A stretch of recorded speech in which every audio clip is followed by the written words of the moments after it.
Morning, everyone. We'll just kick off with our karakia.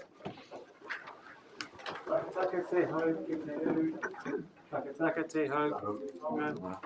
Kia Maka na kina iota. taratara ki tai. Ihi Okay. ati atakura. E tio. E hoka. Hoka. E hau. Hey, Mori. Cease the winds from the west. Cease the winds from the south. Let the breeze blow over the land. Let the breeze blow over the ocean. Let the red-tipped dawn come with a sharpened ear, a touch of frost, a promise of glorious day. Some much-needed rain for our farm. All right, so just a bit of health and safety. Welcome to our guests. The toilets are just straight out that door there on the right. If we need to evacuate, just down the stairwell into the Space Street car park. If we could please have our phones on silent, and just a reminder that these proceedings are being recorded for the purpose of live video and for downloading by remaining in this meeting, you're consenting to being filmed or by viewing of the public. Right, so we'll kick off the meeting and I'll call for apologies. I don't know what's happening with Councillor Wilson. But with there being no apologies, we'll assume that Councillor Wilson's on his way. Are there any leaves of absence from anyone? There being none, I'll move to the conflict of interest. Does anyone have a conflict of interest today? There is for me for the alcohol.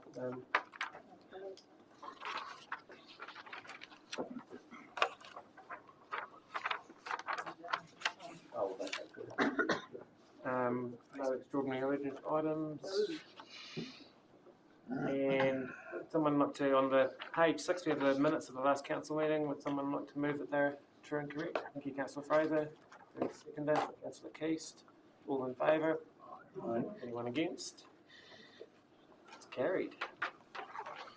Right, well, we have a couple of guests today for public participation. And we have Judy Leith up first. So you've got 5 minutes if you'd like to approach the table.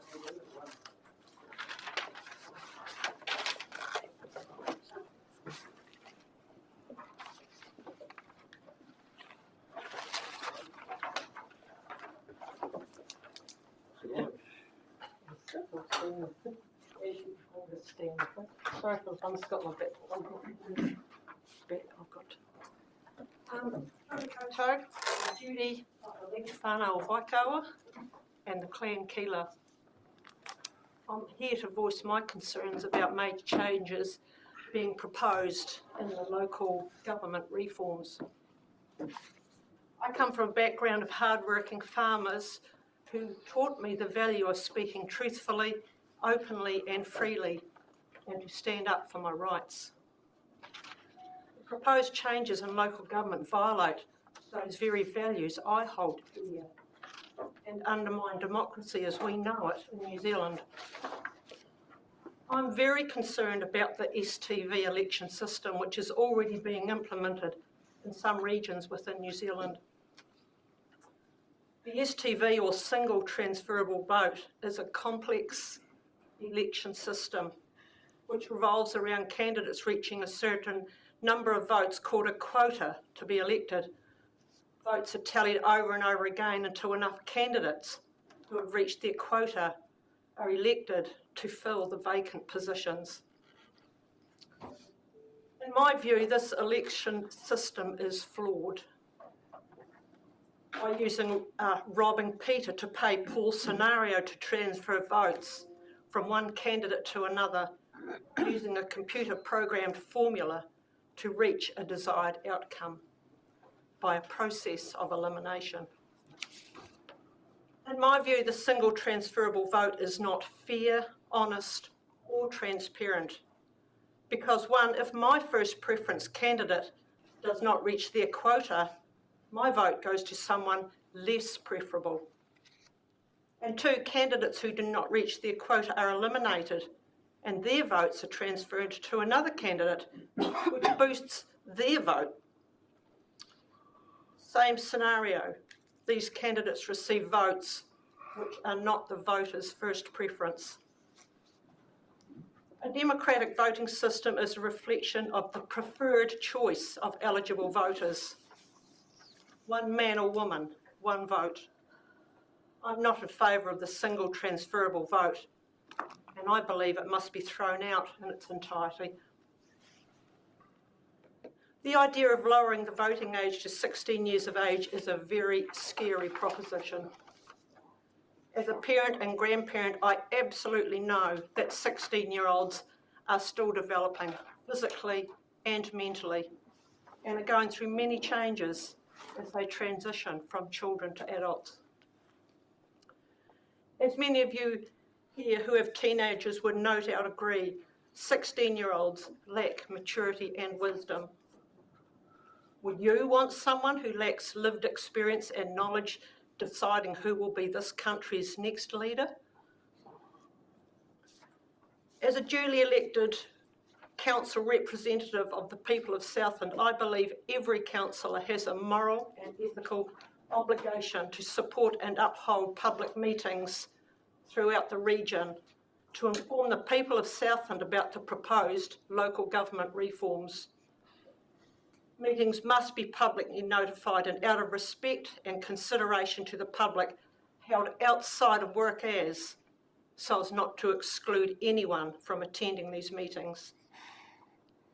These meetings must take place before submissions close on 28th of February 2023, and if this cannot be achieved, then the date for close of submissions needs to be extended so appropriate and necessary consultation can be carried out. The proposed local government reforms have the potential to affect every man, woman and child in New Zealand. People must know the truth about the drastic changes proposed in local government, New Zealand, local government. He tangata, he tangata, he tangata. It's the people, it's the people, it's the people. Thank you. Are there any questions for Judy? Just before you sit down, does anyone have any questions for Judy at all? Judy Kura, just regarding the single transferable vote, do you realise or understand that it has been around for a very long time and it is seen by and used by a number of other councils and organisations in New Zealand, such as Fonterra, and it was the DHBs and so on, and it was seen as a much fairer system than the first past the post, and that gave the voter the ability to, if their first candidate wasn't elected, that their preferences down the track were actually taken into account. Do you not think that would be a fairer system? Just because it's been around for a long time doesn't mean to say it's fair or transparent.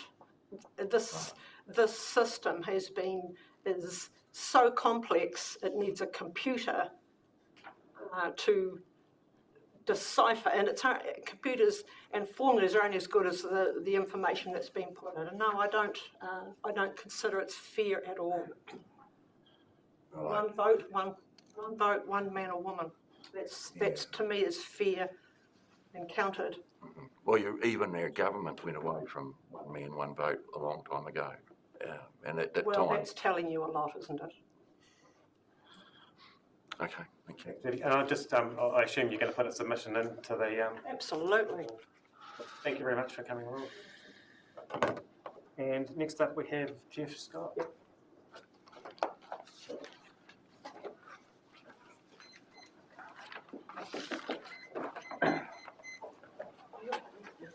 I'll try and get through this. I've got a health issue with the breathing thing at the moment, but anyway, we'll do the best.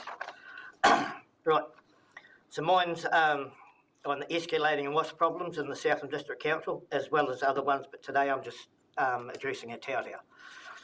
So on the 26th of January 2023, I was contacted by a prominent business in the Tautau. This is regarding the WASP problems in their workshop.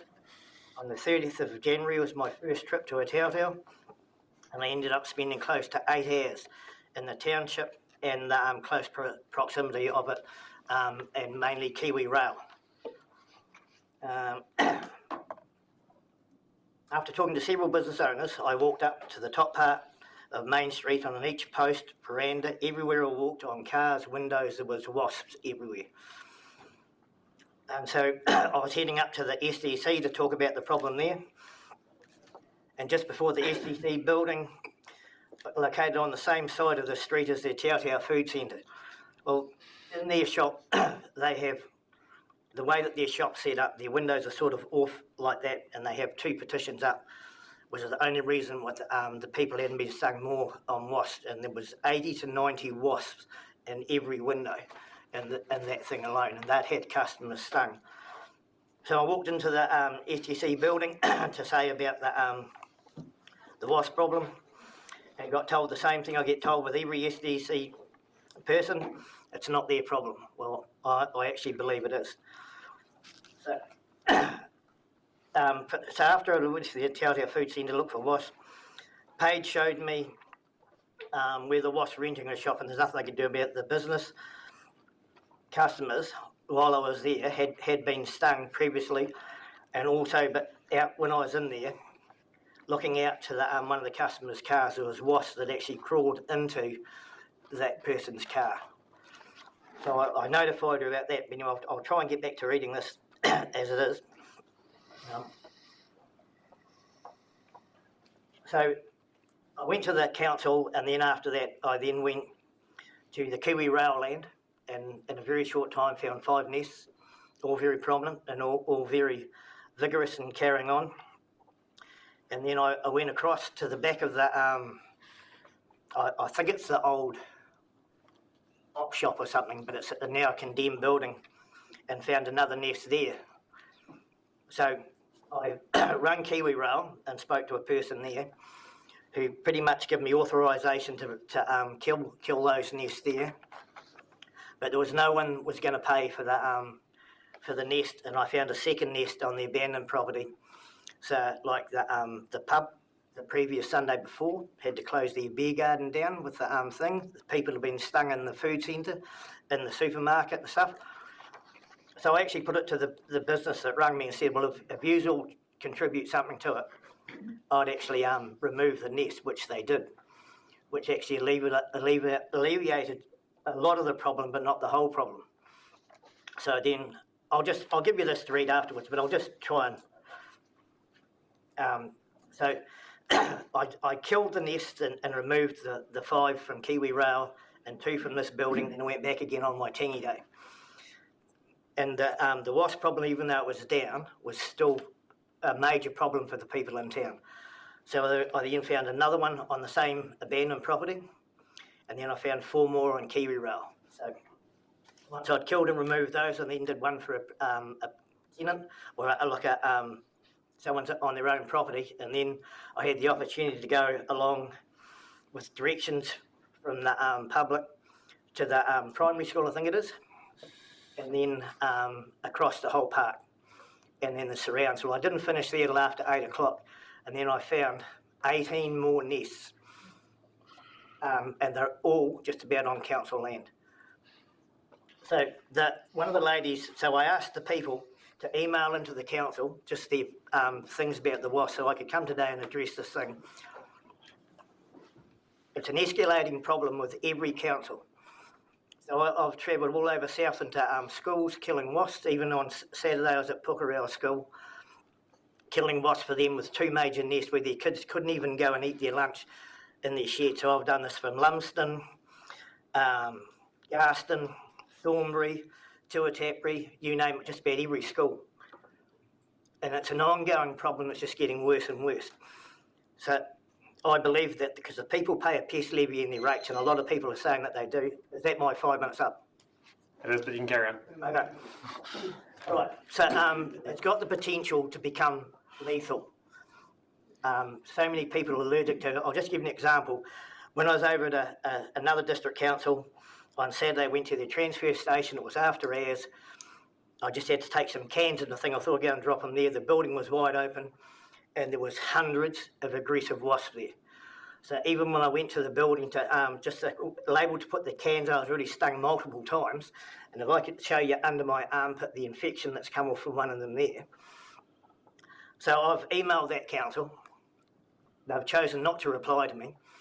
anyone could have walked in there, a child, anyone, and actually been attacked by the wasp. They'd left the building open. I believe that they had a wasp problem and they thought that that's how they were going to deal with it, just by leaving the building open. There was no road cones, nothing there. So it's a problem that's escalating every year, getting worse, and I believe it's got the potential to have fatal consequences. But in Otaota, they've got a car show coming up, and they've had to cancel that one other time due to this wasp problem. You know, so I just think it's time that the council's actually got up and did something about it and acknowledged that this is actually their problem. Thank you for the presentation. Thank you for the work you're doing as well. Do we have any questions at all from councillors? Councillor Byron? Thanks, Jeff. You're doing some good work out there. Yeah. Couple of questions. Who's paying for the work that you're doing at No the one. moment? At the moment, if it's on council land, I don't get paid at all. In the schools and At schools, the bulk of the pay, but for a lot of the ratepayers, will get me to come and do the nest to go, no, we don't think we should pay, should be the council problem. So Queenstown and Arrowtown, it is paid for by the council. The ratepayers ring up with the wasp nest, they'll send someone out to do it. So I believe that when the people emailed the SDC about this problem, that a lady got contacted from someone from the council, I know who it is and I won't say the name, and said that Kiwi Rail, Powernet, and they'd sent someone from the district council out to Holt Park, etc., to assess these nests, and I think they said they might have found one. Well, I found 18 in a very short time, and on Holt Park and the streets are leaving to it. So, no, so at the moment, if I do them on the council land, I don't get paid at all. But I do it because if I didn't do it, it's got the potential to become worse. so you're saying something needs to be done, and Well, I think it's time that the council has actually stood up and recognised it's a problem. The ratepayers pay a pest levy, but it's for rabbits, you know, and wasps are actually a recognised pest, and it's an escalating problem with the potential to become fatal. what's the best time of year to get the wasp nests? Yeah. It's now that people are only starting to find them, but it's a lot about prevention as well. So. One more. Is that Environment Southland? Do they? They tell the people to ring me. But this is really funny. In Environment Southland, they have actually paid me to kill wasp nests on the land where the public have actually been stung on their land. So they do acknowledge there is a problem, but very seldom will they actually pay me. Councillor Runcliffe? Well, thanks for coming in today, Jeff. What is the cost to eradicate? Well, it depends. The fuel cost now alone is horrendous. So I used to do it for travel all the way to Lumsden and stuff, and I might get $150 if I was lucky. Well, now the chemical cost alone and the fuel cost, even for me to go to a Tautau and back, I'm looking just about $100. So per nest? Oh, it's for really it's all variant. I'm really good at what I do. Been doing it for a long time, so I can actually go out and find nests quite fast and eliminate them if there was more than one in the area I could go to. But it's like when I did a Tautau, it was all my time to go and find them. And people knew where the wasp was, but in a very short time I'd found the bulk of the nests, and then on Monday I found the rest of them in that area.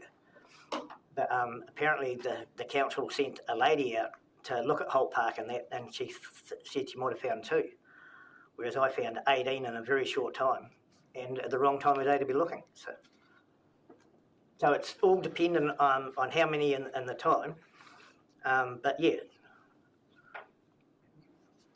Councillor Menzies, Councillor Duffy? Thank you. Thank you for the information you provided today. Just in terms of the work you've done at Otaota, I would presume, but I don't know, that this would be an annual kind of... An escalating annual problem, yes. So what was experienced in Otaota would be relieved to quite an extent, but next year it would start again, and each year get worse. Well, it's a case that 10% of all wasp nests over a winter don't die off. So the biggest one I ever did was out at Seaward Bush, and it was 2016, and some of you might remember that was 2.75 cubic metres. So you could drive a Suzuki Swift into the next area when we finally cleaned it out. The biggest one that I found in the Kiwi Rail land was probably 1 metre by 1 metre. So it'd definitely be going for a long time. The rest were, in terms of wasp nests for this time of year, were like an average size, but probably each one contained quite a few thousand wasps. But I dig the nests out and remove them and take away and burn them. Whereas a lot of other ones will just go and pour a bit of powder on and then go away. And when I demonstrate to people, like I did one in Gore, dug it out a week later, broke it open, and there were still wasps hatching out, because the ones that are in there in this warm weather can just keep hatching out, just carry on going. And if they all died off, do new wasps go back? No, not to that nest. The other wasps might go there and rob whatever dead ones and that are there, because they do, in some jobs, do a good job, but they just don't know when to stop. Councillor Duffy. Thank you, Jeff. Thank you, Worship, sorry. So the pest rate that's paid now, you realise it's Environment Southland that charge that rate, not these councils? Yep. So is there no pest rates in the SDD things at all? No. But, what I sort of read about wasps, I thought it was sort of night time you had to do them, but do you do them during the day? Yeah? So do them during the day when they're active, because then they'll carry it into the nest a lot faster. The powder that they sell you from this thing, some of them are actually totally non-effective. And if there's any bit of moisture around, it'll go. So I've gone to so many where people have poured petrol down, because that's what Environment Southland give them that advice. And they've come out, and the wasps have come out from multiple other areas and stung them. It hasn't worked at all. And do you wear protection yourself? Or? Yes. Yeah, right. I know that this is a problem. And are you seeing changes in the wasps? I hear of different varieties turning up. No, the fact that they're becoming harder to find. So I'll give you an example. Over at one of the IHC homes in Gore, they were right next to a school. So every year I'd go and kill a nest, and it became harder and harder to find. So they'd gone from where they would normally be out quite open to actually going right back into where you'd never expect to find a nest. And that's when I was walking down the streets of Otautau. So it was after 8 o'clock, and just walking along the bush part. And then I just, every now and then you just stop, you might see one or two coming in, and then you'd actually try and find them in the bush. And it means that now they've actually gone way back into the bush, which are the other ones that got potential to get worse and worse. But that's actually on SDD property, it's not actually on the, any private sections. But Holt Park, just along the bank there, was phenomenal. We're of problems in Wyndham, which are on a private property close to a school. Yeah. Yeah. I'm due to head out again there shortly. Are you heading that way? Right. So there isn't many areas in the season that I don't go to. Right. Perhaps I'll have a talk to you about this one. Thank you. Thanks again for that, Jeff. And So I'll leave some copies of this anyway. and I'll give you a call as well, and we can have a discussion and have a look Well, at that's what I'd like, just start a bit of discussion, and then, because there is some possible solutions in that. And, yep. Yeah, we can't really discuss all those now, but I'll definitely give you a call after. You can leave your number as well, and I'll give you a call. I'll put it down on the bottom one of the sheets. Thanks very much, Jeff. Okay, so that moves us on to section 8.1 on page 15 of your agenda. Councillor Wilson just got in touch with me as well. He's running a little bit late, so he'll arrive. This is the Great South Tourism Events Update, and we have Mark Freed here. Welcome, and Jane. Kia ora tātou, ko Mark Frood tōku ingoa. I'm Mark Frood, I'm the General Manager of Tourism and Events with Great South. I'd like to acknowledge Your Worship the Mayor, councillors and Cameron and his team for the ongoing support that SDC gives Great South, and it's something that we can't do without. So, look, I'm going to make this pretty broad, and I guess some of you know what we do in depth. And others might not know what we do in depth. So what we'll set is probably a level bit of a base, a level playing field. And I welcome your questions at the end. I tend to get excited and talk really fast, so if anybody thinks I'm going flat out, then please just give me a wink and a nudge and I'll try and slow down. But we'll get a hair trigger. Great South operates 2 regional tourism organisations, which most of you will know. So we have Visit Fiordland and Visit Southland, and we have an eyesight that we don't operate in Visit Southland, and we've got an eyesight which we're about to start operating. So we have the 2 licences, and the eyesight in Taonau will be taking charge of from the 1st of July off Real NZ. Whilst we have 2 teams, we operate as a hybrid. So some of the team that are based here in Invercargill, the events team and the Marcoms team work across both regions, and our manager in Taonau, Stu Cordell, works from the trade basis with trade, which is tourism trade, and I'll touch on that shortly. He works across the region as well, so not just in Fiordland, but into Southland. So what do we do? Some of the things you'll see, some of the stuff you don't see: marketing, comms, PR, consumer media stories, and storytelling.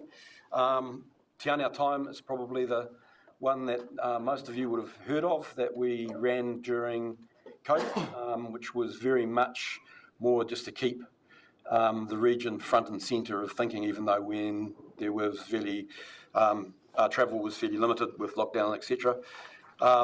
We work with the tourism trade, and they're people who sell tourism products offshore and experiences offshore, and there's wholesalers and aggregators here in New Zealand which we work with, and we do that through training and famil tours. We bring quite a few down a year, 30 odd we bring down a year.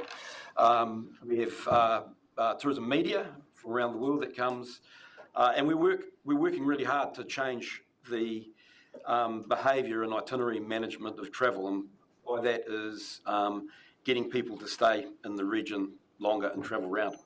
We do destination management, sustainability, capability development of our operators, development with the creation of new experiences, Night Sky and Rakiura, and we've got a new development in Te Anau with a Night Sky product, strategy development, cycleways, etc., attraction and retention.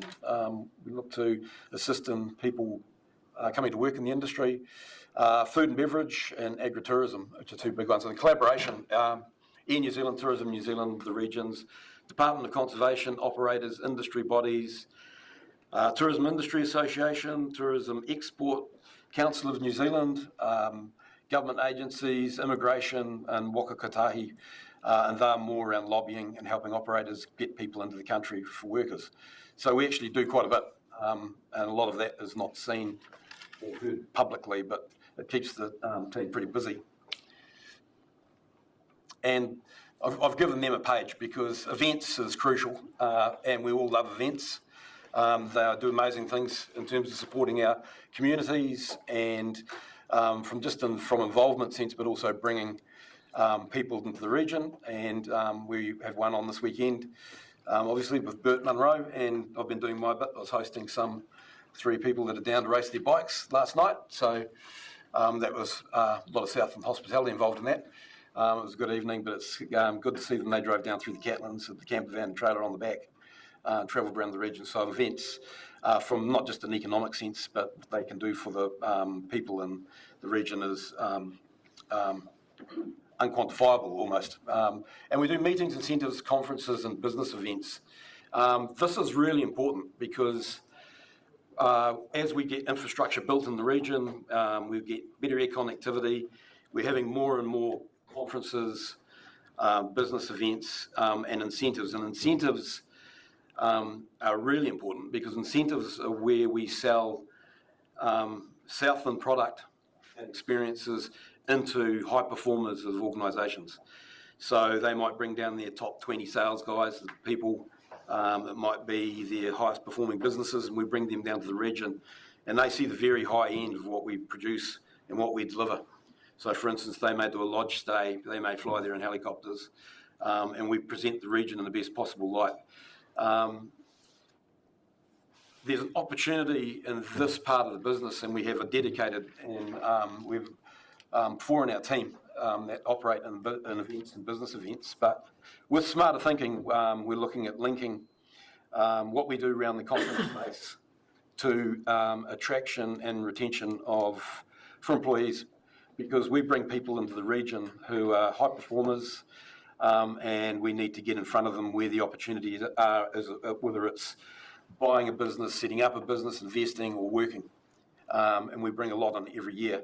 And then I was just with business events there on the side. That was in September last year, but just in that 1 month, we had nearly $700,000 worth of business that we captured. Well, 497 we'd confirmed and 264 was unconfirmed. That's just in 1 month, and those people come down and they do pre and post visitation, so they travel around the region. It's a really good opportunity for us. Great for our producers with our foods, our beverages, and just showing the region off. It's a really hair trigger on that. Just quick touch on outlook, and like most of you, it's pretty hard to read the tea leaves at the moment in terms of the future of what's coming to New Zealand. One thing that's really clear is that more airlines are coming across the year. So you've all seen Delta is flying into Auckland at the end of the year. So and those that are in the industry may have noticed a few North Americans floating around, which is great because I think we're ahead of pre-COVID in terms of our air connectivity into the North America. And then more markets are opening, and Asia online next season. So what that means is our Asian markets will be travelling. And the biggest one, of course, is China. We don't know what that'll come back like. I would imagine that the market has changed. Every 18 months, that market shifts, and we'll probably be looking at a much more mature style of travel. We'll still see group and things like that, and it's busy. And this year, to be honest, has probably been a godsend that we haven't had them because of how stretched operators are with people. In terms of the global economy, it's hard to know. There's a bit of sentiment out there that's negative. If you have a look out of the US, I think the jobs just came out, job figures just came out, which blew everybody away. It was huge. So if people are employing, that's got to show some sign of confidence. But I'm not an economist. I'm not going to try and. All I know is that people will travel. And if you have a look at the domestic market, there's a bit of conversation around that. Some long-haul travel is being converted back to domestic. So in terms of just keeping the cost down. Challenges is people. We'll be like that for the next wee while. I've heard a bit of ad hoc feedback, and some of you that are in the industry may be seeing it. We're starting to see some of the backpackers starting to venture into working, which is the timeliness of that is great because the kids are leaving the hospo and frontline stuff and going back to school. So it's great to see them the backpackers starting to work again because they've had 2 years of saving their money, and they've been spending up, having a great time, which is good, but we want them back working. The Strategic Tourism Attraction Fund, the STAP funding that came out of government is flushing out. Look, in terms of how much money came into the regions, was a lot of money in the millions for nearly every region over 2 years, and it distorted everything. Whilst it was great in terms of kept people working, kept a lot of consultants busy, a lot of advertising agencies busy, but it distorted everything. We've got to coming back to a reality of what we operate with, and which is good. Makes you sharper, gets us back to core. So whilst it's a lot of money out, it's a good thing. And as I said, we've got the eyesight. So in Invercargill, we're looking at eyesights are always a challenge. There's community good that comes out of eyesights, but they are a cost. Not many of them make money, but if we can look at different ways of skinning the cat and some innovative ways around taking them away from their traditional models. And Te Anau, it's slightly different in terms of we'll be partnering up there. And I think it's a service that's really, really needed there, as just from a tourism service, but also a community service.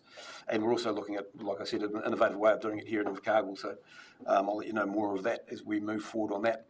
And our focus, so air connectivity is always a focus, and all those areas that we work in are about supporting the air connectivity flying into our region.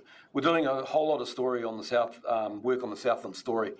This work started 3 or 4 years ago. It never came to a conclusion. So I don't want to call it a master brand. We're not changing the brand or anything. It's figuring out how we tell our story as Southlanders and make us have our point of difference when we're telling it. We've had, I think some of you have been involved in some workshops on it. We're still working through it.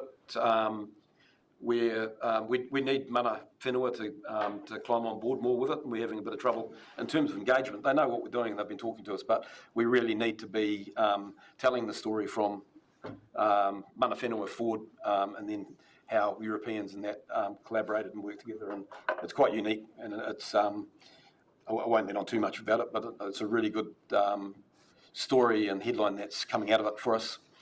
Milford opportunities and to align the region to MOPS, that's a huge opportunity in terms of getting Southland as a place to come and stay. One of the pieces of lobbying that we do is stopping Milford being a Queenstown product.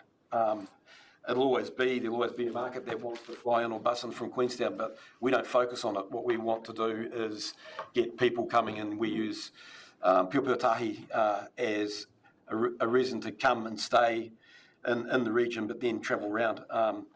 There's a really good opportunity if we could bookend it with Rakiura over time, and the dream and the vision for Puaputahi, if we could get that vision created for Rakiura, with the whole region in the middle and the storytelling that we can tell, we've got a powerful opportunity. So that's something I think that we should look strategically at from a council, but also from how we change that behaviour over time, because of what's going into Milford we can use as a benchmark and a footprint, as a blueprint for what we could do for the whole region actually, and then with Catlins out the side. So Invercargill City Centre, we've talked about that. The infrastructure here, 2 new hotels. We have a leisure-focused hotel being built with distinction. So by leisure, it's going to look at tourists more than the corporate market, and that's huge. That really is huge. That means we attract people into the region who are coming here to stay. They've got somewhere to stay, and then we get them out and on those other flows. Meetings, incentives, and conferences and events will be a focus for us. Because one thing I didn't mention was the seasonality. We can bring those groups through the year. They don't necessarily just have to come during our peak season, which is sort of November through to March. And collaborations, and I mentioned that before, but probably in terms of for us here with SDC is around data and insight, and feeding that between ourselves a lot more. It's pretty crucial in terms of understanding what's going on from visitor flows, what they're doing, where they're going, and we've just got a new person started at Great South, that's their sole focus. So not just on tourism and tourism insight, but on regional data and economic and community data and the insights around that. So we'll be able to start producing some really, really good insights, which will be very handy for you guys as well. So as a council and for our operators, obviously. And that's in a nutshell. So, kia ora and questions. Yeah, thanks very much, Grant. That was All through that, I was trying to save 5 minutes. a very insightful presentation, so thank you. Just a question from me with regards to the tourism, I guess, balance between international and domestic. Do you suspect we'll get more domestic again this time around, or do you think that's going to swing to more international in Southland? I think what happened with COVID is we had large influx of domestic, so that's domestic cyclical. They might come back for a second visit, but a lot of them, it was just taking the place of international. And saying that, we're getting more and more on the map in terms of coming down here with Central's got its cycleways. People are coming down and tending to tour around a bit more. So domestic will always be a feature, but with the return of internationals, we'll definitely start seeing the internationals start flowing through. We could probably do with some more camper vans and rental cars at the airport, and we're lobbying pretty hard for that. And then we've got partners that are keen, so we keep talking to the airport about that, and so we can bring people here and they can pick up and get out. So we'll see more internationals, and we'll always work on our two key markets, domestic and Australia. And just a comment as well with that regional kind of benefit of the events like the Burton Road. Like I was talking to a group of guys the other day, they come down from the North Island and they're probably not going to go to many of the Burton Road events because they're going to spend their time, and they do it every year, and Burton Road is the excuse to come down and travel around Southland. So, I mean, that's a really good example of the region-wide benefit. Yeah, and we've got the opportunity to build some food events. We'd like to see a big food event in Te Anau in the look at what we can build around, like the Oyster Festival, make that slightly larger in terms of spread food event around the region. So, Councillor Chamberlain. Two questions to you, Rob. I guess one of my goals as council is the Manapuri Airport and getting it up and being utilised more. So, is there any work being done to bring flights and stuff into there? Look, there's the opportunity with charters. It's a reasonable runway, like you can get the ATRs in there. So. That's a fairly big aircraft. I think one of the things in the future, though, that's going to be really, that'll be transformational, and that's sustainable aircraft. For instance, like in 25, I think Straight Air's operating electric aircraft into Wellington from Picton. And so that, whilst the upfront costs a little bit more expensive, but running costs are quite cheap. And so for smaller regional, for instance, and I don't know what will happen, but for instance, an Invercargill flight to Manapuri Airport is feasible. Queenstown to Manapuri, feasible with a smaller aircraft. So, and those aircraft flying the Straits, they're not that small. They're over 10-seater, so they're a reasonable size. You won't have done a lot of work in bringing flights to Manapuri. Look, in terms of charters, as getting our airlines and that to look at places like Manapuri, is if we start getting Te Anau as a destination, that's when you start. The airlines will prick their ears up and look. Capacity into Queenstown it's got a level it can only hit, which then changes where you can use routing. But in terms of there's been charters into Manapuri. I guess the other thing too is the executive jet. In terms of opportunities into there, you see one parked there every now and again. And the other question, really, I mean, you've got big plans for the area, with Milford opportunities and there's more tourism. But I think as a council, and we heard last meeting that, it's getting building consent and stuff like that. I'm not sure that council is ready for this influx of tourism and the building, the hotels that have got to go on. I don't think the council's got people on the ground to promote what you're trying. It's right, you going up promoting everything that you want to do, but I'm not sure that we've got resources on the ground to keep up with the demand for building. And if Milford Opportunities goes ahead, there's going to have to be a huge lot of houses and hotels and accommodation in Te Anau. Correct, but at the moment we have an opportunity outside of peak to bring more people and get them to stay. My question is probably more to the council, And what are we doing to? And I think the other thing is the focus that we have, because we have areas that need low impact. Catlins is we've got to protect it, and that's lack. We don't want people. We want the right sort of people travelling through there. We want the right sort of people. In terms of, we'll only have the one leisure hotel here, and the rest of midweek are full. So we have natural filters. But what we don't want is places like the likes of Queenstown cutting a lunch and actually offering a poor experience. We want our visitors to have a great experience. I'm just wondering whether, is Great South, the region needs staff, but we need specialist staff as well to fill some of the roles where we're short to. There's actually some really good work being done around attraction and retention on that for beyond 2025, and there'll be more information, and I put that in there because some of the work around the attraction piece is what we naturally do anyway, which we'll have a focus on that. So we'll have a bit of an answer for you on that in probably about a month. I guess as a council, we're short of specialist staff, so how do we promote it? I'm not sure, has beyond 2025 been in and addressed council yet?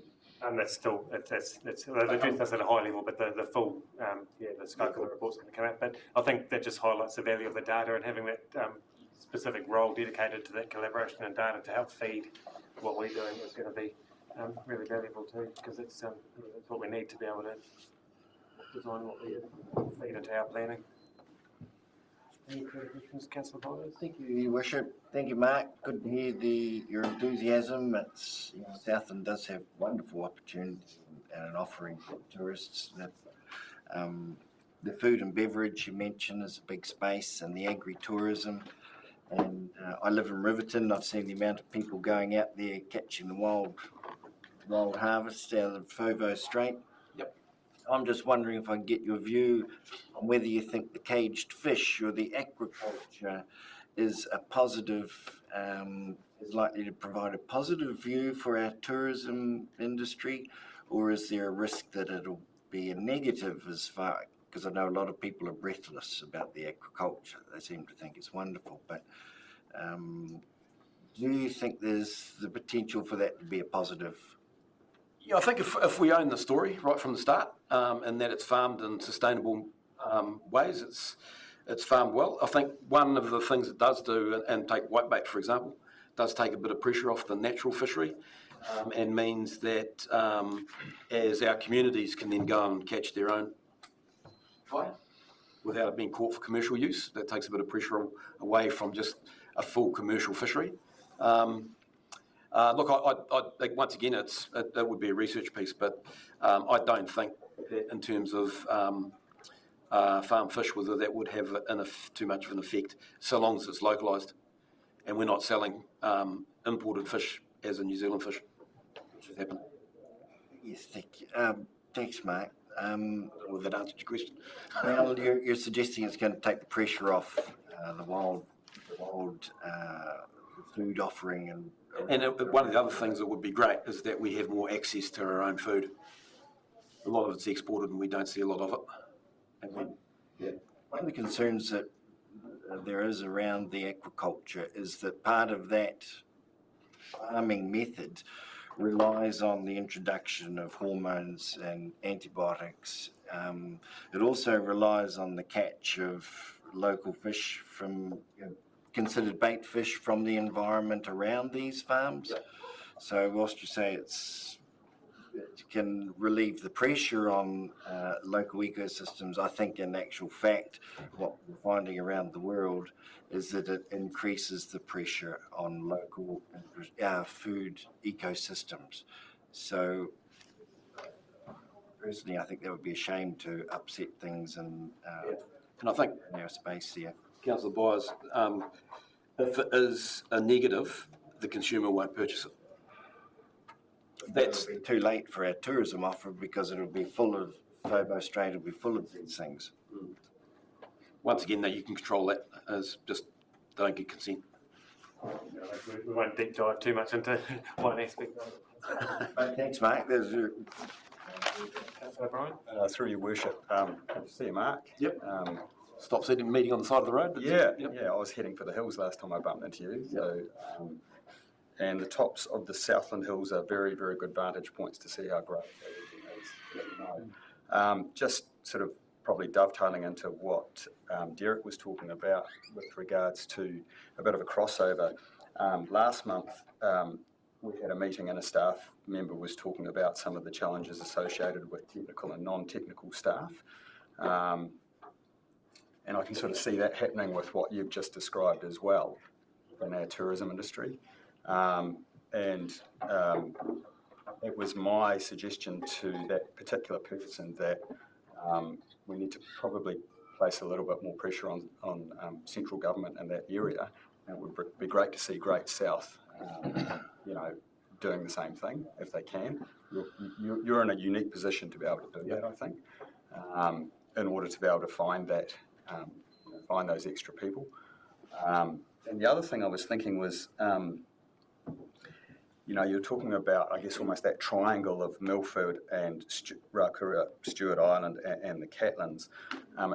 It reminded me of some challenges that the ski industry faced relatively recently.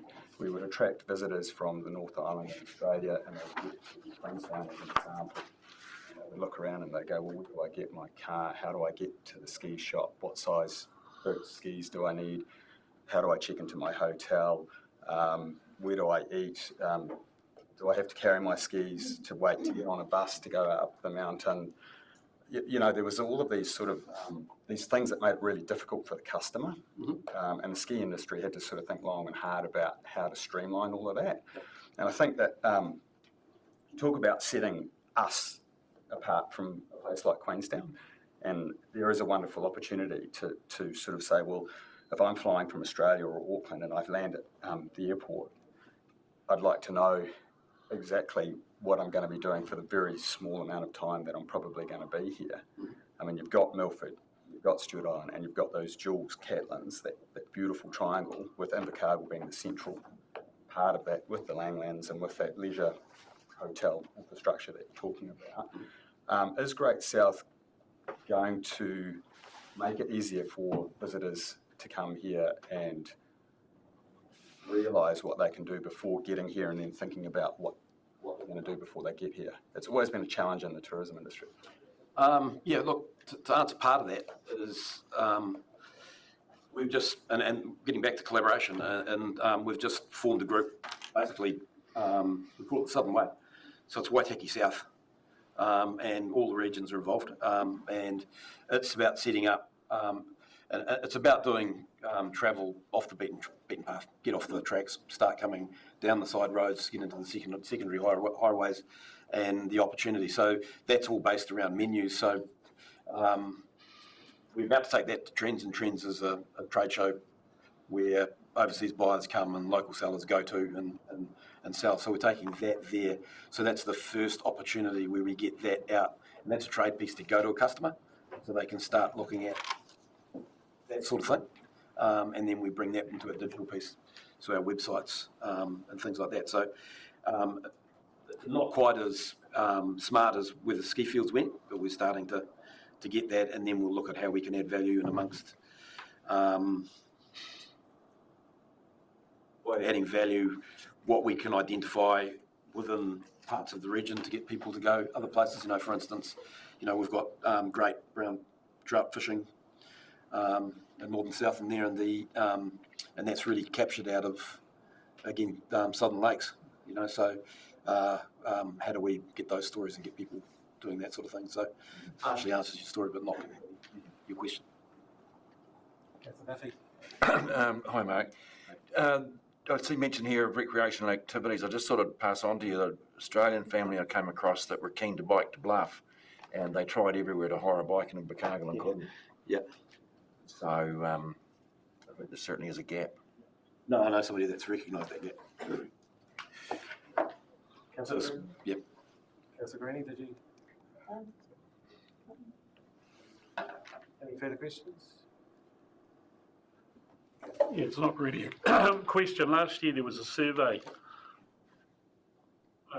last year and the year before, with all departing tourists off Stewart Island. Yeah, that's right. We got a reply, we got the report for 1 year. I haven't seen the report. No, I've only seen the one. Yeah, well, there should have been one come through from November 21 through to May 22. I know Matt Dowling left, and he was sort of doing it at the time, but it'd be interesting just to see the comments and things from the visitors. Because I know the first one certainly highlighted areas for the island. Yes, yep. No, the first one did. I'll follow that up for you, fire that back to the... Cool, thanks very much. And yeah, that was fantastic. Thanks very much. Thank you for your work. Thank you. So we just need to have someone move that we receive the reports. Councillor Greenie, Councillor Chamberlain, all in favour? Anyone against? Carried. Right, next up we have section 8.2 on page 17, Rebecca Amundsman, representing Strong Communities Murihiku. Thanks. Okay.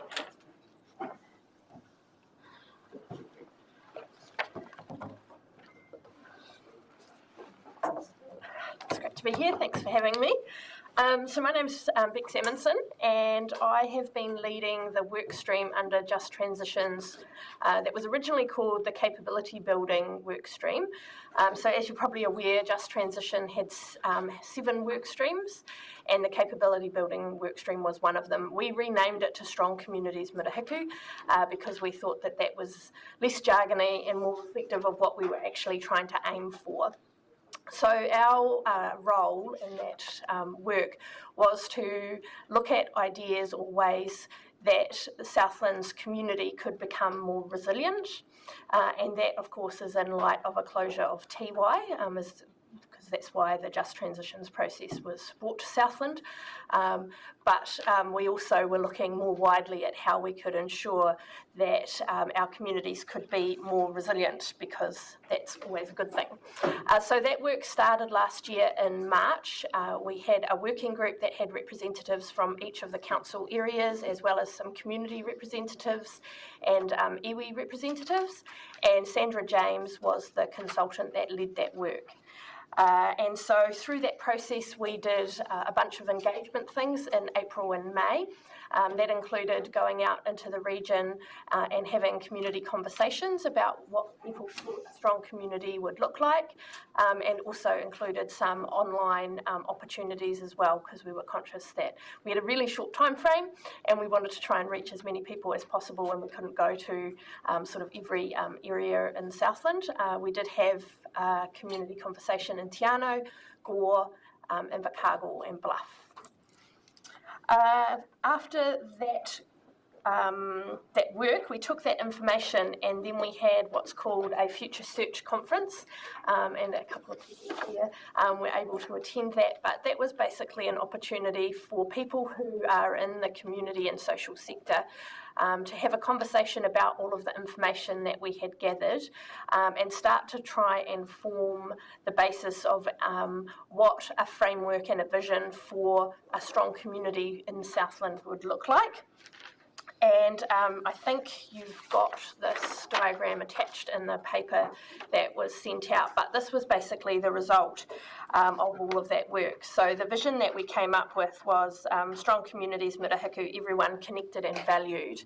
And that was kind of the basis, I guess, for what we thought would make a resilient community, is that if people feel like they are connected and valued members of their community, then they would know who to talk to when they were in a situation that might be tricky, but also would mean that they were able to be active in their community and make the most of being community members. So that framework also included some guiding principles, and rather than reinvent the wheel, we decided just to take the Inspiring Communities community-led development principles.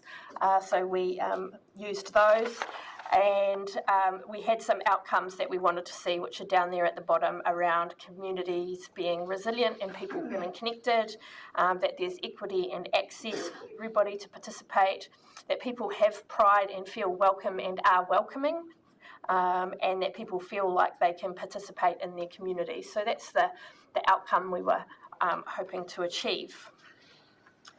So the follow-on from developing the vision and the framework was around developing a project that we could seek funding for.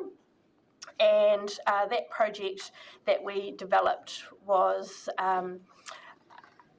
a project that we basically have modelled on things that other regions have. So some examples of other regions would be the Wheelhouse in Taranaki, and Social Link in Western Bay of Plenty, which is kind of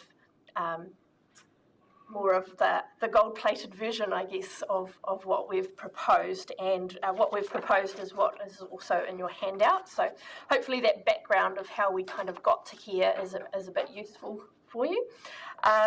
And part of that process that we went through in order to develop this project up was that we went to the Mayoral Forum, and that was prior to the election, because most of this work had to be done by August last year, I think it was. And we went to the Mayoral Forum and asked what would be the best way to create a governance group to oversee this project if it could carry on. And the Mural Forum's recommendation was a joint committee of councils, but also including other stakeholders and mana whenua representation as well. And so that is the form, I guess, of the governance that we're proposing for this project. So MB have now indicated that there's a small amount of funding that we can have over the next 3 years for this project. We are probably going to propose that that funding is received in the first 18 months of the work so that we can create kind of the setup for the work and I guess kind of pilot it and show that it has value to the community so that we can then go out to other stakeholders and funders and confirm future funding for what we're proposing. So what we're proposing, we've called Connected Murihiku. That's just the working title at this stage. And basically it is a combination of a person or potentially 2 part-time people and a platform online where people can connect. So the message that we heard really strongly through the consultation that we did from the people working in the community and social sector is that they often felt isolated and that they didn't know where to get information, where to get help, often found out about funding opportunities too late or those kinds of things, didn't know who to talk to in sort of agencies and governments around, getting support and that kind of stuff. So we thought that the best place to start would be trying to connect everybody up in a much more effective way. And so that's what this platform is designed to do. I kind of call it a moving platform, so I would suggest that if you were going to visit the website each week, that each week there would be different and new information on there. It's a place where we can have information about the different services and things that are happening across the region, but also potentially a place where people can tap into if they need help. A lot of the people who are doing community-led stuff in our region are doing it and they potentially don't even know that's what they're doing. They're just getting on and getting stuff done in their communities. And sometimes they don't know who to talk to for help and that kind of stuff. So this would provide a place where they could go to seek that kind of information. We're hoping also that it will mean that there's opportunities for sharing resources or sharing opportunities. So we know that often different groups might bring somebody down as a speaker and they might come from wherever, come to the one place, do their talk and then go home again. But imagine if other people knew that that person was coming and we could extend that person's visit and they could visit a few other places while they were here, or that there was a way that we could bring more people together or more people to take advantage of those kinds of opportunities. And when you look at examples like the Wheelhouse in Taranaki, their website you can see has lots of resources on it, but they also have contracts with the various councils in their community doing work that responds to the specific needs of their council. So Taranaki is fairly similar to Southland in that it has 3 TLAs, has the big city, I guess, in the New Plymouth District Council, and then 2 smaller councils, and they have contracts with each of the councils for doing different services. And what they've said is basically each council has different requirements and needs. Some of the councils are more hands-off, and so they want the Wheelhouse to do more work for them. Other councils are more hands-on, and so they just collaborate in different ways with them. So that's the kind of thing that we're looking at kind of bringing together. This proposal has to go to MB by the end of this month, and then I guess we just wait and see that they approve it, but we have been talking to them through the process, so we're fairly confident. I guess the other thing to note around what we've put together is that we've kept the scope fairly tight at this stage because the funding available is relatively limited, and we don't want to try and do too much with too little. But we are hoping that the governance of this group will take a community-led approach, because that's the approach we've taken throughout this process.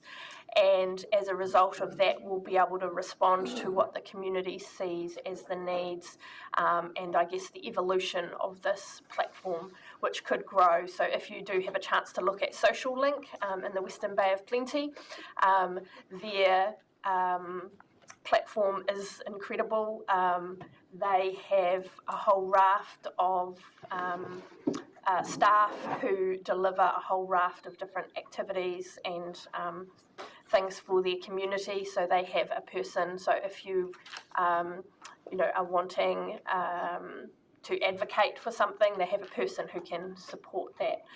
They have a person who can help with research, which I think would be something invaluable that we could aspire to, but we haven't included that in the initial proposal. The initial proposal is really just about connecting people and organisations, and in particular those people who are working at that grassroots level who maybe don't have avenues or don't know how to find the people that they need to find to be more effective in the work that they do. So yeah, that's probably about it. Thank you for that. Some words close to my heart. They're connected and community-led, and thanks. You've obviously been quite busy doing all of this. Yes, yeah, no, but I think it's come together well. Are there any questions? Councillor Fraser? I'm sure you're aware that a number of our community workers across the district have been had funding removed, and it's becoming quite centralised. So how do you see this project advocating and supporting and hopefully reversing some of that, because some of the work that those people do is simply phenomenal, and a central person in Invercargill who spends 2 hours driving out there is not going to achieve what that local person does. So yeah, just interested in how this project can support some of that grassroots stuff that has been really effective and is being lost at the moment. Yeah, and that's quite a scary situation to be in, isn't it? I think one of the things that this potentially will do is that as people and organisations start to connect with it, we will be able to start to create a snapshot of what the community and social sector looks like in Southland. And then based on that, we'll be able to identify what the gaps are and be able to better advocate for those things that create, those essential people, I guess, who really need those services, and identifying the areas in the region where those gaps are, because I think, or are being created because of the lack of funding. Yeah, I guess the concern I sit is the gap being created. I look back to when we used to do youth work in a little community, and we lost the funding, and then there was a whole lot of funding put into doing a survey to say, what do you need? Oh, we need this youth program that used to run. And so we're actually losing right now the things that are critical in those communities. And it's kind of a very pressing, so yeah. Sorry, just before I go to Councillor Baper, is the funding that you're getting long-term, or is it a one-off? So it's over 3 years is what they've proposed, and it does require, or they have suggested that it needs co-funding or support in kind to go with it.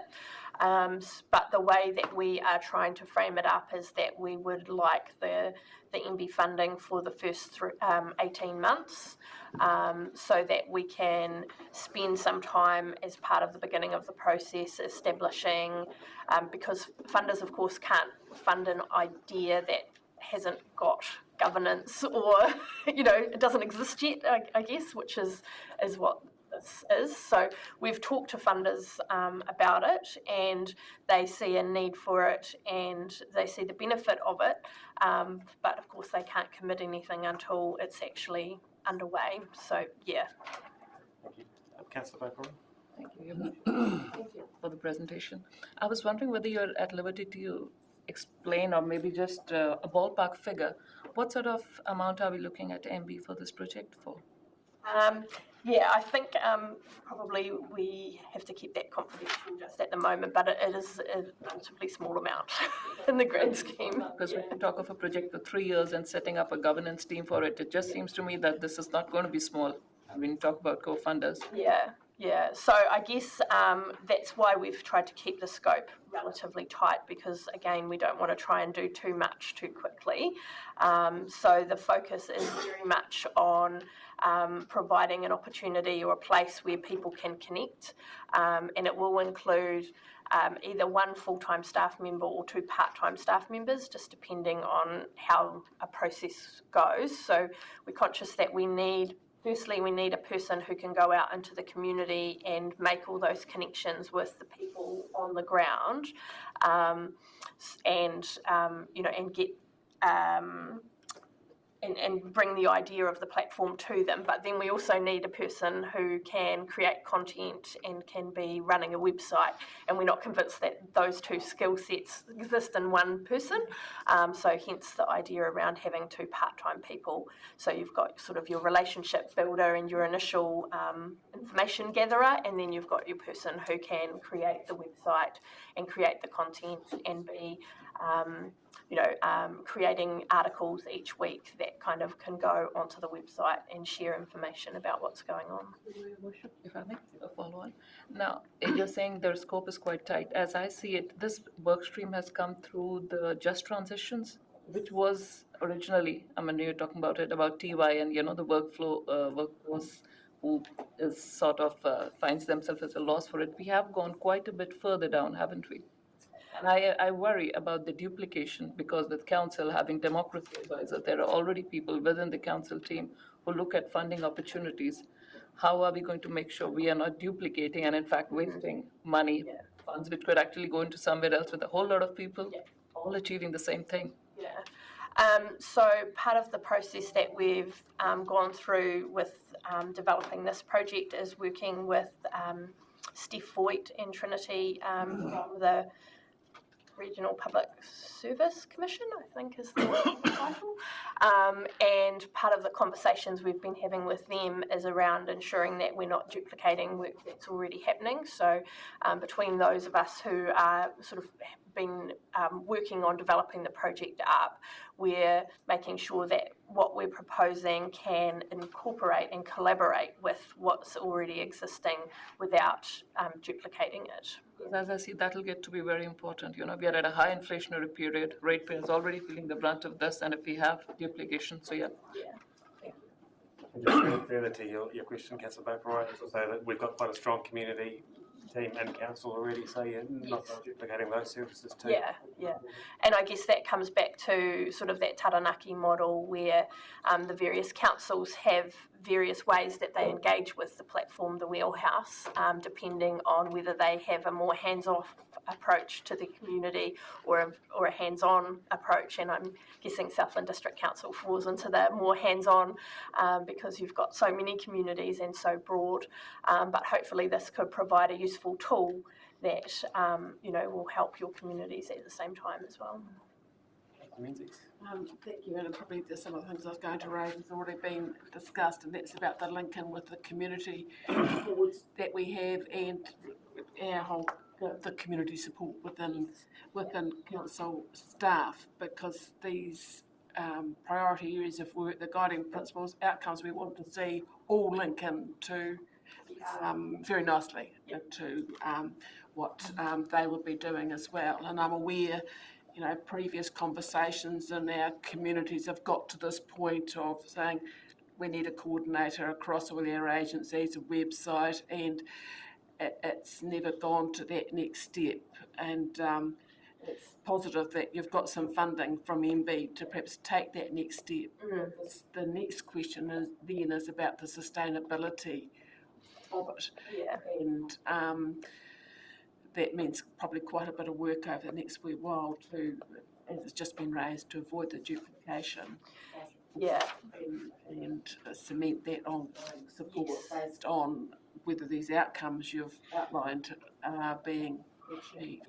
And I guess that's why we've sort of asked for the MB funding to be in the front end, so that we can, get it established, trial it, respond and take that community-led approach to ensure that it moves in the way that the community needs it to, and that makes the best benefit for the community, so that it can demonstrate to everybody where its value is, and then hopefully can evolve from there, and hopefully that also works timely with our LTP developments as well. So just a comment around people have pride and feel welcome, and our welcoming it links in with that whole approach that was there around welcoming communities and building on what's already there. Yes. Yeah, and certainly the Future Search conference that we had, I think we had about 45 people from all over Southland participate in that, and we talked a lot about the things that already exist and the approaches that different councils and organisations were already trying to take. So that really did feed into the approach that we tried to take, and our goal was that this vision and framework would be relevant to everybody working in the community and social sector, because we think that that's, in terms of resilience, that's how you do it, basically. Councillor Greenie. Thank you, Your Worship. I think Bex has actually probably covered part of what I was going to say, in that, and probably to address Councillor Lindsay's comments, it was that there are staff members that are from council that are actually part of that group of 45. So I know Jared was at that conference, also Karen Perdue, with that Welcoming Communities hat as well. I was part of it. So I think that there are already significant links actually into council as part of this process, which is just worth bringing to the table. I think the other thing is that there's probably some additional opportunity, and it might be a good idea for us to catch up separately around sort of some of the other resilience and wellbeing stuff that's actually out there as well. So the Te Hautoka wellbeing group is what I'm particularly thinking about at this point. Just talking about the lack of data, I have no idea what questions are being asked in this year's census, but is that perhaps an avenue? I know it takes a long time for the results to come out, but is that an avenue that we could perhaps find some useful information? Yeah, I mean, I know that the census looks a lot at volunteering, because I've been looking at the previous census data around volunteering, and I see that as something that can sort of be weaved into this potentially in the future as well, about how we support our volunteers and our volunteer organisations. Perhaps some social impacts too, of salaries or whatever. Yeah. Thank you. Well, thanks very much for that, and I'll move from the chair that we received that report. Councillor O'Brien. All in favour? Aye. Anyone against? Thank you. Thank you very much for your time. And now might be a good time to move into morning tea. I'm Rick, your streetworks project. So there's a couple of streetworks projects will be occurring shortly. Both the projects have been in a long-term plan with some budgets, but as indicated, because of a combination of increase in scope and cost or expected cost increases, the budgets that were in the long-term plan are no longer applicable. But subsequently, also the application was put into the visitor levy, and they were successful with the funding application. So the report really covers off the change in those budgets to reflect what's actually been approved and obtained through the Stewart Island visitor levy, and therefore adjusting the budgets. One thing I'll probably point out is just for the one is a full, or the levy covered the full cost, and the other one is via a loan, so over a 10-year period. So it's probably the nutshell, but I'm happy to take any questions around it. Thanks, Ashley. It's quite a significant increase in the price, isn't it? Just the material, the cost, what we're sort of going through at the moment, is that the primary driver for it? That's correct, and also with the one, just the scope. Initially, the scope was just more for survey and some geotech work, but we've included the design phase that would go with that. So hence increase the budget ultimately.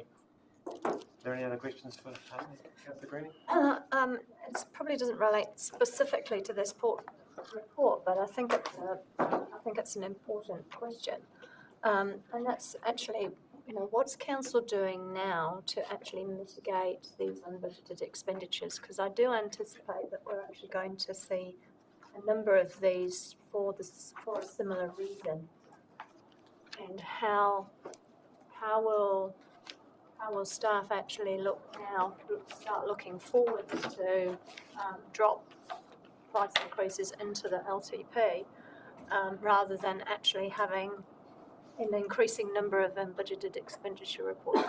Yeah, I mean, that certainly will form a big part of the LTP, and it'll take a hang of a lot of time in that process to do it, I imagine. But Dan, I'll let you. Sure, thanks.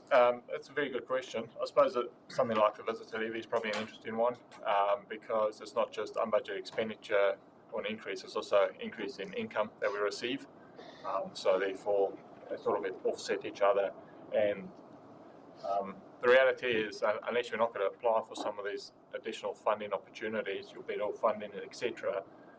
There's always going to be situations that arise where we're going to have unbudgeted expenditure and therefore unbudgeted income. But to your point, I suppose, around the increasing aspect, through the long-term plan development is generally we would allow for it. There's a standard, I suppose, inflation, but it's very difficult to predict exactly what's occurred, and that's the challenge we face. And generally, it is looking at unbudgeted expenditure if the project is to go ahead, or it's a reprioritisation of projects or level of service and delaying it, or even scrapping the project altogether, particularly around your capital works. Maintenance activities tend to be a bit more difficult, and so, yeah, that's where it can be quite challenging, and the redistribution of funds, trying to retain rates at a affordable level. That is very challenging. Yeah, certainly, it's an ongoing thing, isn't it? But yeah, I agree with Councillor Greenie. We're front-footing it as much as we can. I think it's important. Councillor Byers. Thank you, Your Worship. Thank you, Hartley. And just following on from these cost increases, Councillor Greenie's talking about unbudgeted expenditure. I'm wondering if this footpath from Golden Bay, what's that made of? So the footpath from Golden Bay, this aspect of the project is, we haven't actually finalised what it's going to look like, hence this aspect of the project, because the geography and the geology of the area is very challenging, and hence why we need to do the survey work of the route, do some geotechnical testing of the route, and then carry out the actual design phase of what that may look like. So it could be a combination. In some places we're expecting maybe a boardwalk type situation, elevated boardwalk, because there isn't the width. It's not a flat terrain where you can just pull next to the side of the road, like Dundee Street. So it is, it's quite challenging. There's 4 places in particular where there may be a need for reasonable engineering works to be carried out to shore up and support the side of the bank. So yeah, it is quite technical from that point of view. Right, thanks, Hartley, because these concrete footpaths, they're expensive, and you build them once, that's not the end of it, is it? You've got to go back and fix them up, and it doesn't take long. But I'm just in the Jack's Point up in Queenstown, very nice area, lots of wealth up there.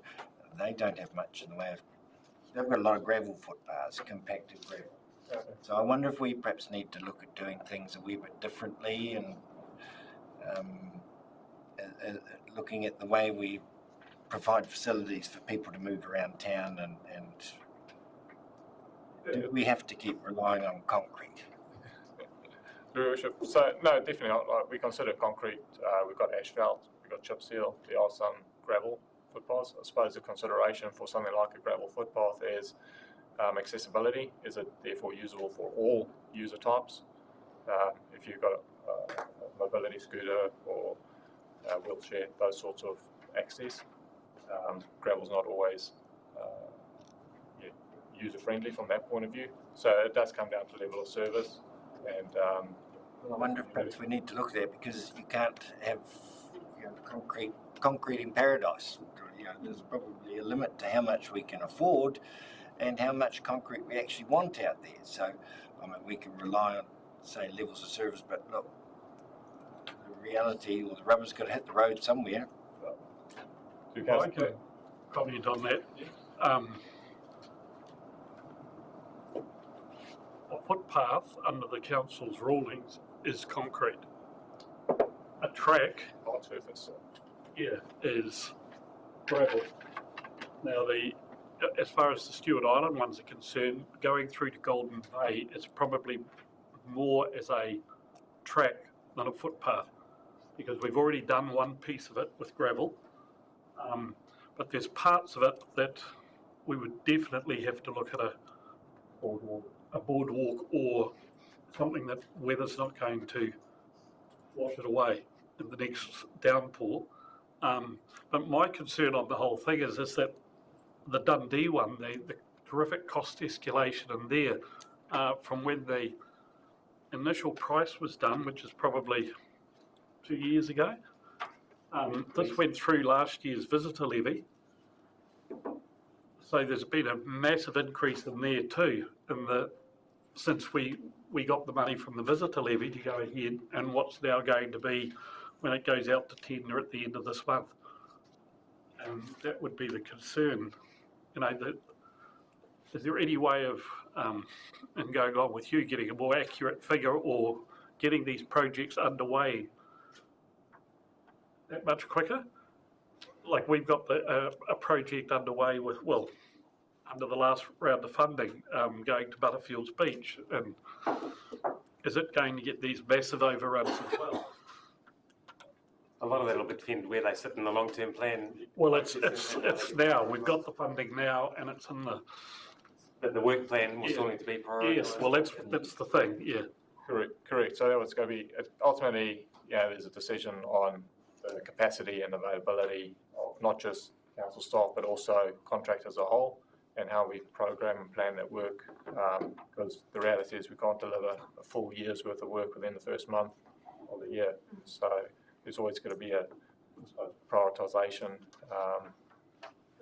and the limitations around resourcing. And through your worship, it's noted here that you requested multiple tenders and you only received one. So that's standard practice on the island. Right. To be realistic, you can't. The cost of getting equipment over there, if you haven't got it there already, you basically love to have multiple contracts, because under the system, the person knows how much money has been allocated for it before they even put their tender in. But definitely a challenge. I've got Councillor Chamberlain. My question might be more for John. It's been approved by the community board, but is it a desire to wind the project back and just do some of one of those projects? Or is there a real need to get all that done? The Dundee Street one has already been, I think we've shifted it once already, possibly. And the one through to Butterfields Beach, which is separate, it's been turned down twice before from visitor levy, and we've got the funding now from a different source. But Golden Bay it's not going to be done, as Hartley said, in any short term. They're all approved by the community board, but it's the project to get from Half Moon Bay across the hill and down to the Golden Bay Wharf, where all the boats leave to go to Over Island, is, for the island, a massive project and in very difficult countryside. Your Worship, I suppose for a bit more context around the topography aspect, at the moment you only have the road, so there is no even ability really for gravel footpath or etc. along the side for a good chunk of it, so people just walk on the road. And unfortunately the road's right against the boundaries on one side, and on the other side there's a steep drop off into the gully underneath. I guess just one other comment that shows the value of the visitor levy, and that it isn't being ratepayer funded, so we've got that's the bonus in there. Councillor Duffy. I just make the comment, I think this is an important piece of tourism infrastructure for Stewart Island, especially what we're talking about earlier this morning. And also, I learnt farming in inflationary times, play something and it costs more. I do think we need to go ahead with it. Councillor O'Brien. Sorry, through your worship, and just talking about the levies, if you could probably help me with this as well. My understanding is that while this comes at, it's an essential service by the sounds of it, and it has to be done sooner rather than later. And the Stewart Island levies, were they set at, was it $10, projected to be 15?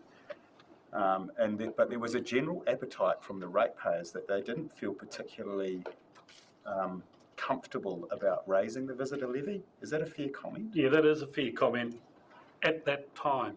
Right, okay. But all these projects and several others, because of that feeling, have been priced and put into the long-term plan. And whereas before the Stewart Island long-term plan might have been lacking projects, it's now got plenty in there. As money becomes available, then you can go for them, whereas before, some of them were left out. So this aligns with potentially what Mark Frood was talking about earlier on. Yeah. With regards to, in his words, a different kind of tourist, or a tourist who will pay a bit extra for that experience, whether it be in Milford or in Stewart Island or the Catlins and so on. Councillor Keast. Thank you, Worship, but it's probably not a different kind of tourist, it's just a safe one in this particular case for the Golden Bay one, because it's quite a menacing sort of a walk to take with cars coming by and not much room to get off the road. So yeah, but yeah, the idea of doing of having a look at it from how you're actually going to get there is so that we've got the long term, we've got the technology, and then we can start working. The community board can then start picking off the bits that it needs to do first, know how it's going to get to the end. So we've got recommendations A through to E on page 22, noting that we're approving the unbudgeted expenditure of 57,680 for the Golden Bay and 101,110 for the Dundee Street footpath. Is there a councillor in a position to move those? Councillor Duffy, Councillor Ruddenclaw, all in favour? Aye. Anyone against? Excellent. All right. So we're up to 9.1, the sales plant alcohol on page 25, and I'll vacate the chair and would the deputy like to take over?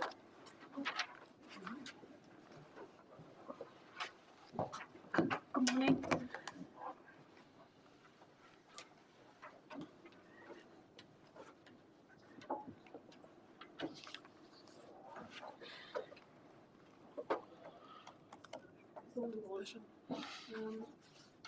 So you have the information before you, and we have Erin, thank you, up the front to take us through this. Yes, so the appendix A should be the draft submission.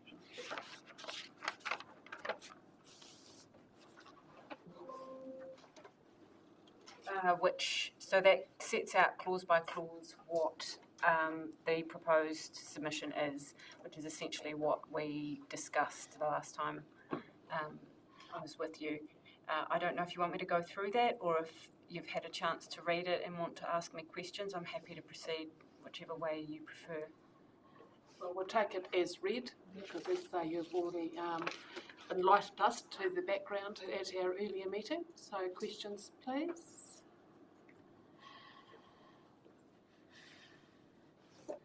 Question? Okay. Well, it's not a question, but I think that the submission covers our requirements very, very well. People might question that point about people not having the ability to appeal a lap, but I think that's actually a good thing because it goes through a public consultation informing the lap, and the people that would be most likely to appeal one would actually be on the liquor industry type of thing. So I think that the submission as it stands is very excellent. Thank you, Councillor Duffy, and in light of your experience working in this area, that's indicative of the strength of the submission. Have we got some other comments or questions? Okay, mover. Yeah. Thank you, Councillor Spraggett, and a seconder. Thank you, Councillor Bulbury. All in favour, please say aye. Aye. Against? Carried. Thank you for your excellent work on this. I'm aware that this is probably Erin Keeble's last appearance here, and I'd just like to give thanks for the excellent support and work she's done in this field during that time. Thank you. I wish her well. We do wish you well, and thank you for ensuring that you were able to complete this work before your departure. We appreciate that and your support for this work today. Thank you very much. Wish you the best. Thank you. Yes, all the best.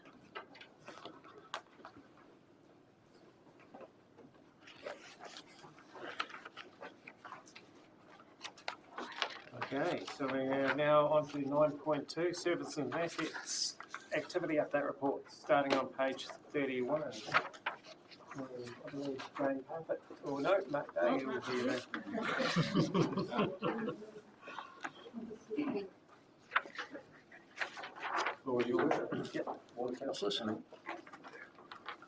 So it's been a fairly busy month, quieting down a little bit over January as expected, with contractors being away. But as you can see, there's a fair bit of work that was completed in Manapori.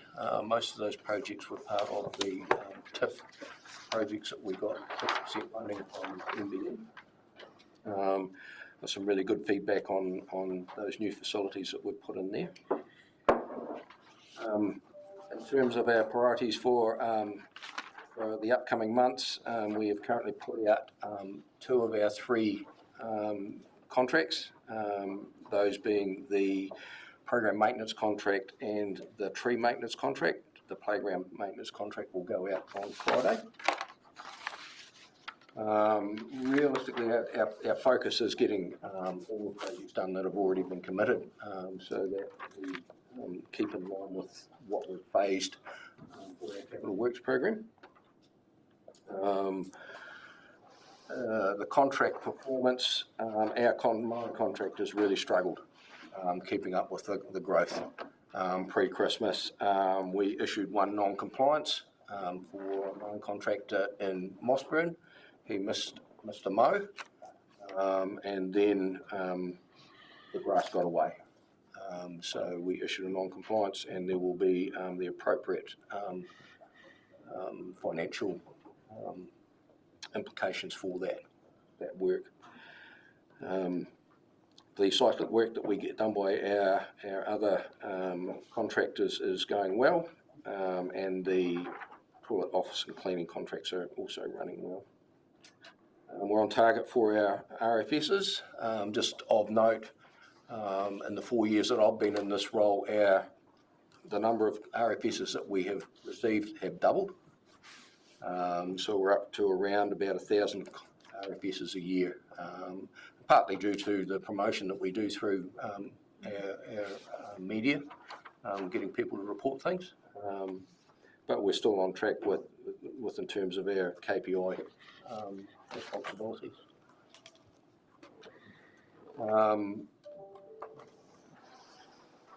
In terms of our strategic planning areas, we are ramping up towards the LTP. There's a major amount of work that goes into that, working with our finance team in terms of the timelines associated with working out our new budgets, and our activity management plans will be reviewed, and they will inform the next LTP. It's a big piece of work to get all that done with the timelines that we have to adhere to. Our open spaces strategy is still sitting with policy team, and we're looking at rationalising our business units. I've currently got 250 business units.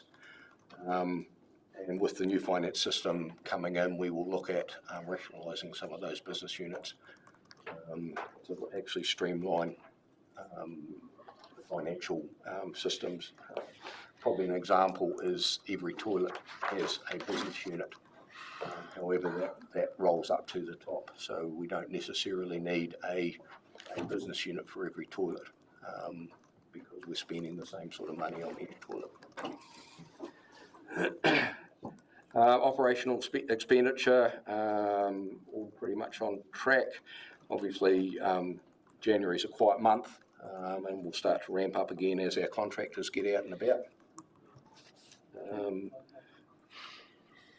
And that's probably the key pieces of information there. I'm happy to take any questions. Thanks, Mark. Councillor Menzies. Thank you, Bishop. Thank you, Mark. I just noticed on your report you have advised that SDC staff are monitoring key suppliers and using as many local trades and companies as possible, along with early engagement, which is excellent. Are you noticing a trend at all of an increasing number of our local trades and?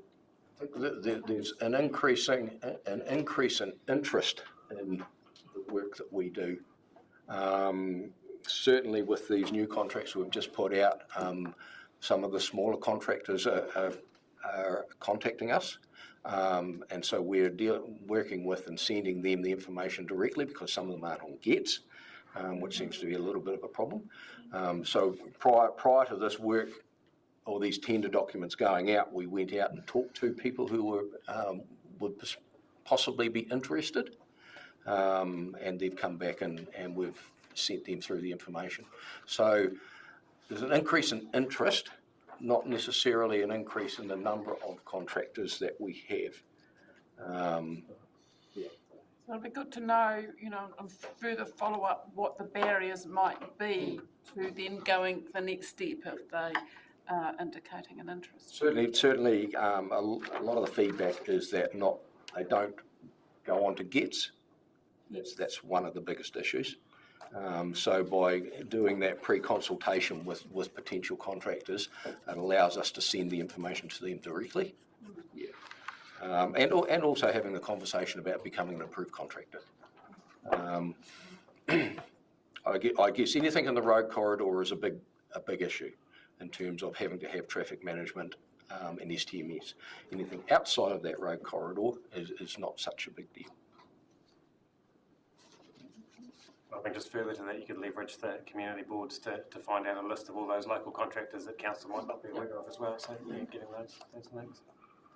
Councillor Bonds. Thank you, Your Worship. And just following on from Councillor Menzies on the local contractors, you put the contract out for the playground maintenance. So is that a contract for the whole district, maintain the whole district, or can it be broken up into? So both those contracts went out as separable portions, so they could bid for all of the 9 community board areas, or 1 or 2 or 3. So they have the option to bid for separable portions. It's exactly the same as what we did with the mowing contracts. So it won't necessarily mean that one contract will be better. Does that create an issue if one contractor applies for all of them and one contractor applies for one of them, and then how do you then break that up? You have to then negotiate with the... Do you sort of get my question? Yeah. Articulate it very well. It could do. It comes back to how we evaluate the tenders. Yep. That's all dealt with through the evaluation process. Councillor Keast or Councillor Byers, did you have a further question? Oh, thank you, Your Worship. And the playground maintenance contracts coming up, what have you got anything specific around the use of poisons in the playgrounds? Can or cannot be used. We don't use poisons in the playgrounds. Any sprays are natural sprays or a glyphosate. We don't use a poison. What is glyphosate? It's poison. Well, we won't get into the debate on the things that we can get a breakdown of, if you like, a breakdown of what's actually used MRT Councillor Byers, I'm sure. Well, well, I think so. If you're considering glyphosate as not a poison, then perhaps we do need to delve into this a wee bit more. Because, I mean, it's cost the company that makes it, I don't know how many hundreds of millions of dollars, because it's resulted in a lot of injury and death. So I know that there's a lot of parents who don't want the likes of glyphosate used in the playgrounds because kids go in, they put things in their mouth, they walk around with bare feet. They don't want that in the playground. Your Worship, if council doesn't want us to use sprays, then we need a directive from council. I think what would be valuable is getting a list of everything that is actually used, and then we can turn that into a workshop and a discussion and go from there to look at how we do that going forward. So I think would be valuable. Well, I think that needs to happen pretty soon because the contract's going out on Friday. Timing wise, how do you think that could work? Well, no contract's been signed, so you know, that would be a variation to the terms and conditions of the contract. However, we need a direction from council in terms of what they see as a level of service and how we achieve that level of service, because obviously if we go to manual weed control, there is a increased cost, and playgrounds are locally funded. So that triggers the need to have a wider discussion with further information before we can get there, and yeah, we'll work out a time frame for that that'll fit in. You don't look happy with that, Councillor? No, I'm not happy with that because how long are these contracts for? Well, we've got to get the information to be able to make an informed decision, and we haven't got that in front of us now. So I think we'll have this discussion offline today, and we'll work out a plan. You could just put a motion now and say, do you want to have poison used in the playgrounds? Well, if you want to put that motion down, Councillor Byers. Okay, how do we do that? We need to get through the questions and answers. We'll bring that When through it at the end. comes to the debate, there's the one report, which is Steve's report, and then he'd have to move an amendment. So we'll bring the process up at the end. So I've got Councillor Keast and then Councillor Fraser, Councillor Menzies. Thank you, Worship. If these are locally funded, then the contracts will be presumably presented from the people submitting to the tender process by area, community board area. They have the option to do it by community board area. You would need to, if somebody's going to submit or put in a tender for all of the areas, then surely it needs to be broken down by community board areas. Yes. Yeah.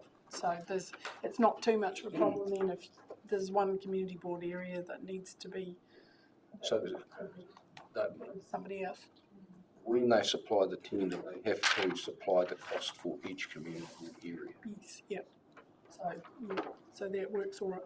The other question I have is who is checking the contractors? Because I know that there's been, you're saying there that the grass growth got away, but there was portions of the local contract that was missed as well. So it's not who is actually checking the contracts are being undertaken as they should be. I have one of my staff members who does audits on the contractors. That's his role. So every Wednesday, that staff member and his immediate boss go out and check on the contractors. Around the whole district? Around the whole district. Thank you. Councillor Fraser? I'm curious about the RFS and the increases. I'm not quite sure how to put the question, and I'm not sure if there is an easy answer, but I'm wondering, with the increase in reports, is that showing a decrease in that? Is it kind of showing an early intervention as showing some benefits to us? I guess, yeah. Is there a benefit for an early report of small damage? I suppose, or yeah, it's hard to answer, but This is a double-edged sword. We're asking for our ratepayers to report things, which shows in the increase in the number. But what we're also seeing is with that early intervention and that response, we are getting, I guess, a better result and better engagement. So we're raising the awareness, but we're also possibly providing a more interactive service.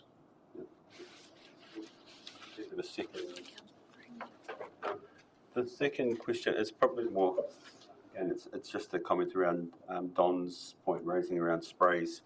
I'd be uncomfortable making a decision to say ban sprays without an alternative, but I would be very comfortable looking at an amendment that says we have to investigate with a certain time frame and come back with options.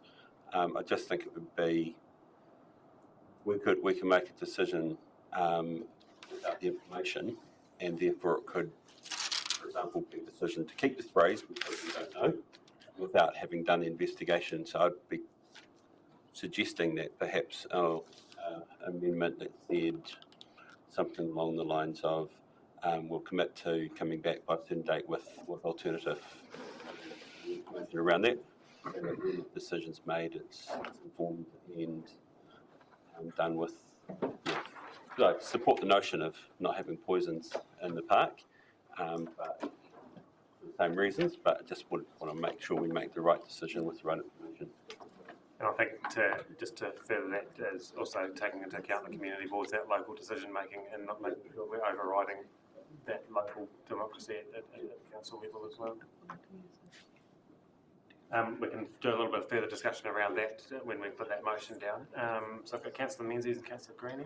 Thank you, Worship, and my comment was similar to Councillor Fraser, in that we need to understand from your report what has been used at the moment and the cost around that, and what the viable alternatives will be and the costings around those as well, in order to make an informed decision. And the other question is then, how does that relate back to the community board decision-making process? Is it a principle we're endorsing or a decision?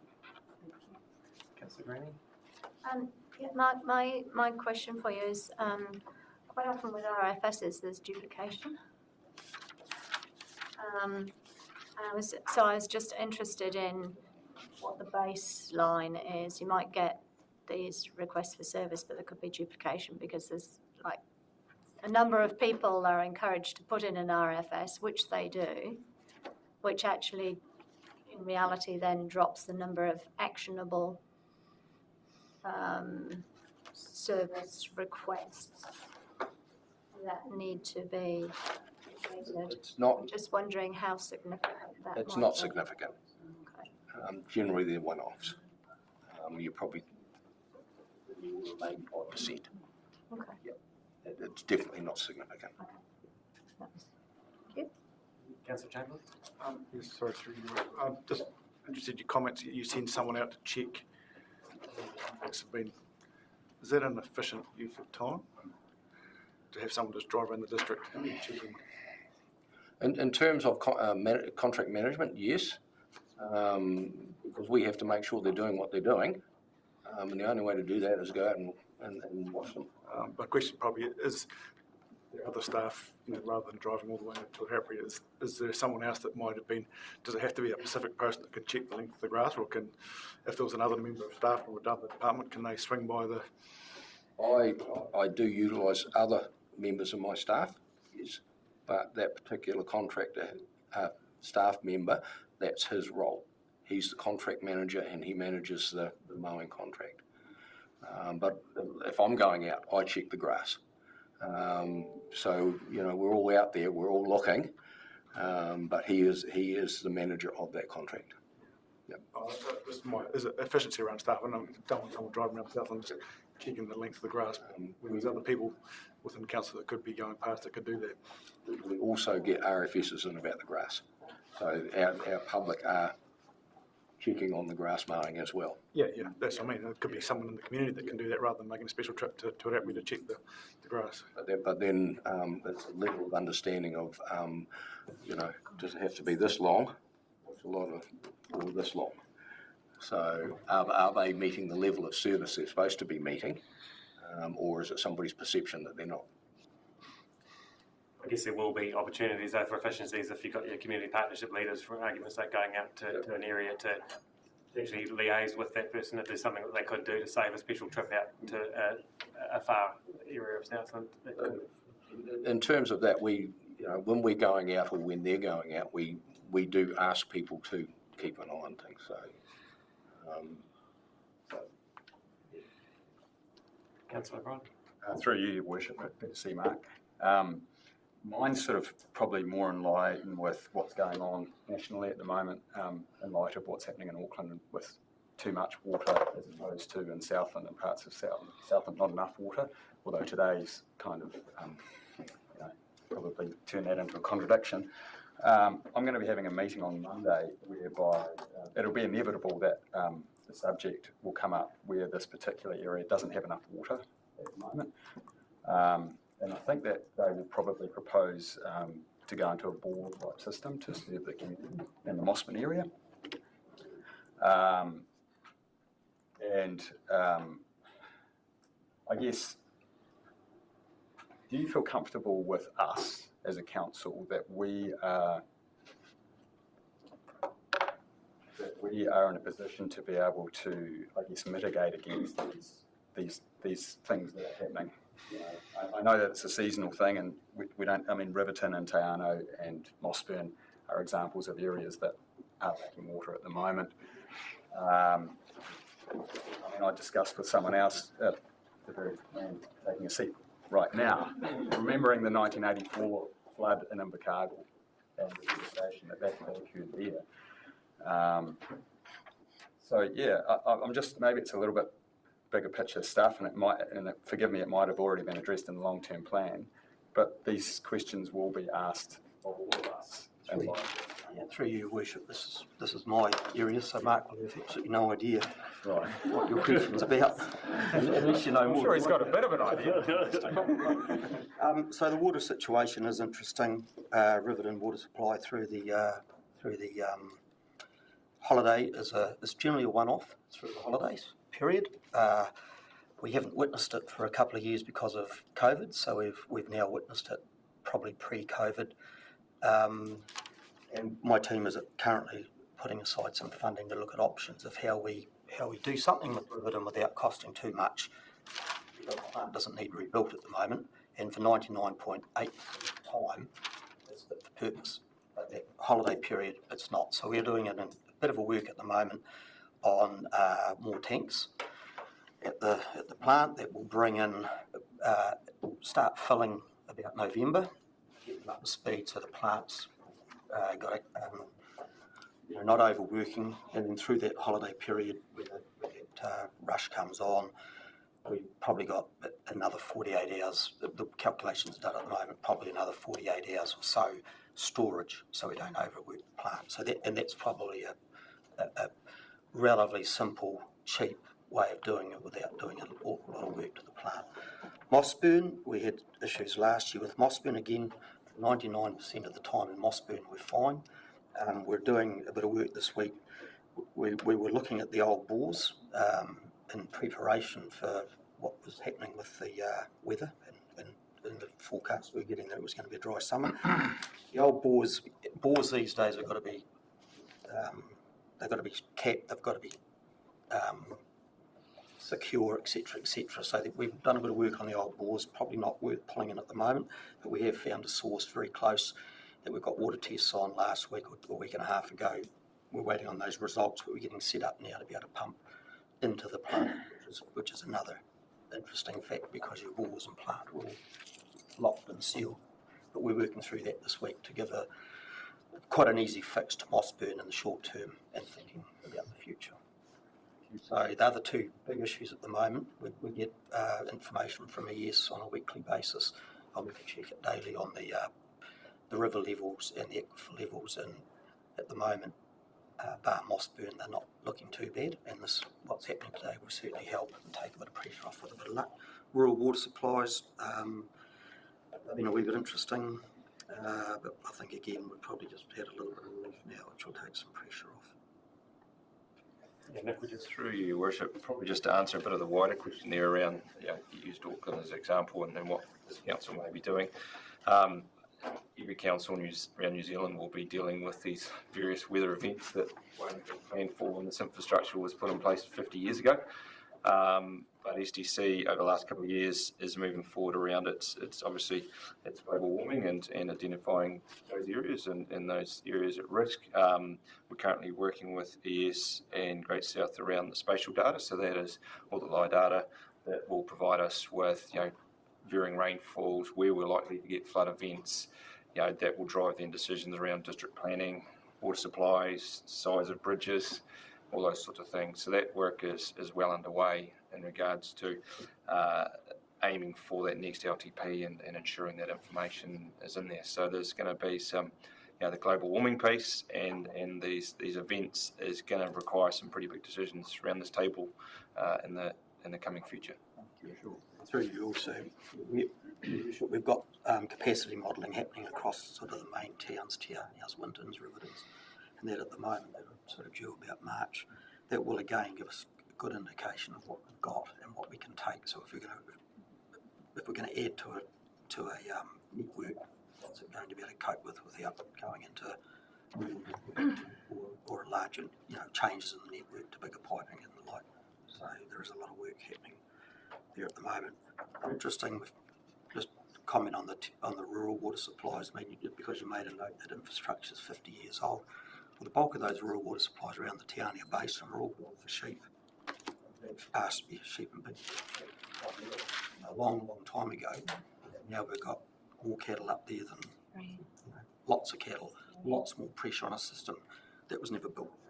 And if you look, and really I look back on the work any improvement work that's been done on those schemes in recent years has been very little. So they're all absolute maximum capacity. We are putting a new main into the rising main into Kakapo as we speak, so it'll be finished in late February, early March. That should improve Kakapo a little bit, but the others have had very little infrastructure because the community up there, the farmers on the schemes pay for the infrastructure, and all they really want to do is pay for keeping the scheme running, and that's a real problem. Having said that, there's quite a new there's a few players on the scheme committees up there now who realise that water is king if you want to farm, and I think they'll be going with the attitude to actually upgrades or put money aside in the future for upgrading. That'll be a bonus. Water's either working for you or against you, isn't it? Wasn't that long ago here that we were going through what Auckland was going through in our own, and we'll never win against Mother Nature, as the Councillor Fine. Thank you, Your Worship. Just while we've got you here, Grant, about the Riverton, you mentioned 99.8% of the time it's fit for purpose. It's not going to take long before the next peak season rolls around, and it doesn't matter how fast you are, we won't have tanks and upgraded infrastructure by then. So I'm wondering if there's a plan in place for next, or are you working on a plan for next? Through you, we're working on a plan for this Christmas. We'll have to come to the council for an unbudgeted expenditure because there's no money, but we'll do that because I think it's pretty important. I'm sure we'll get the green light in advance.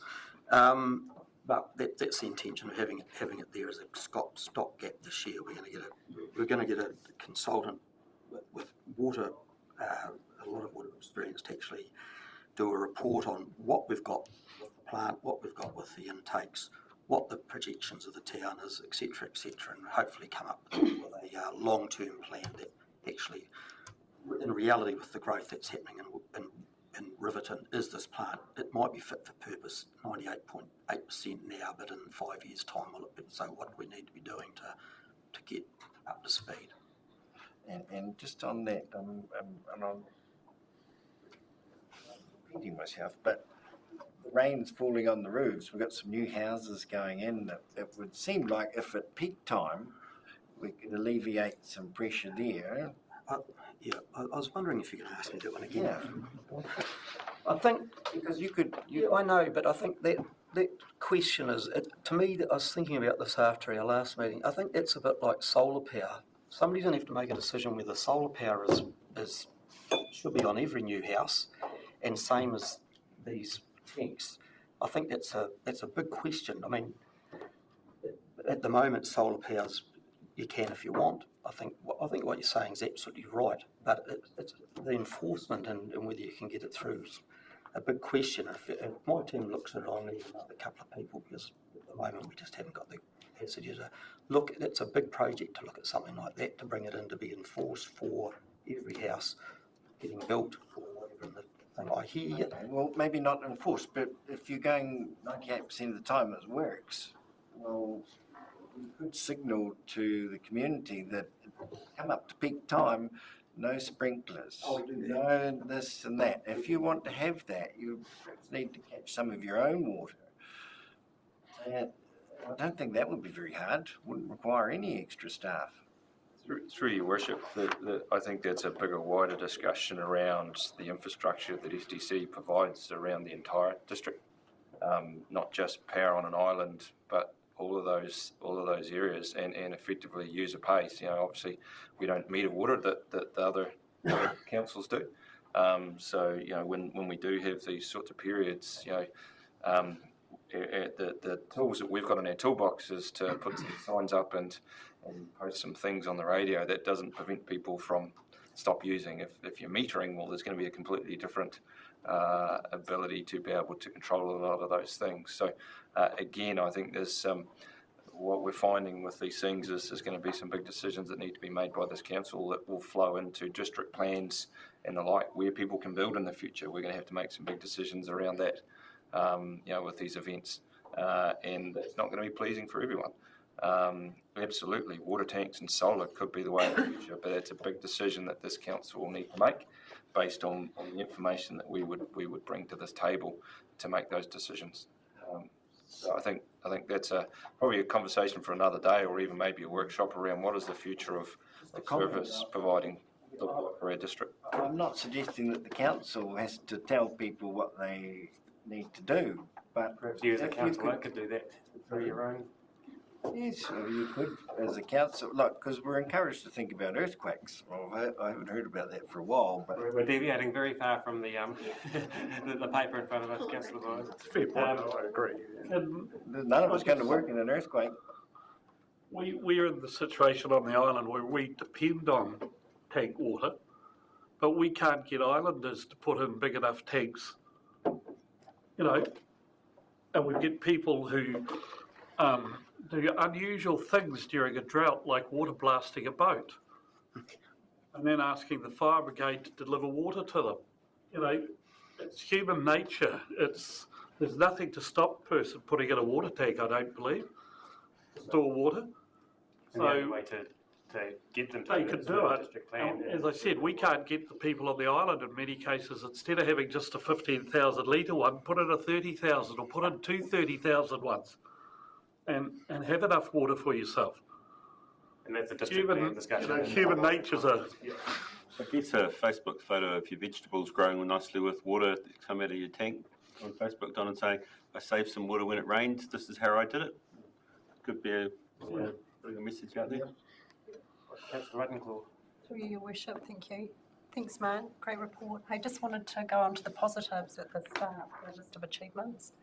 Great timing to see them finished, and specifically those reps from Tiano and Manapori went and had a look and used one of the reps. So, hey, well done. And a little bit tongue-in-cheek, as much as the mowing just have struggled, it's been great for the farmer, the spring growth and the summer growth, and going forward, the winter period up into the summer, it's a real bonus for us lot. Thanks.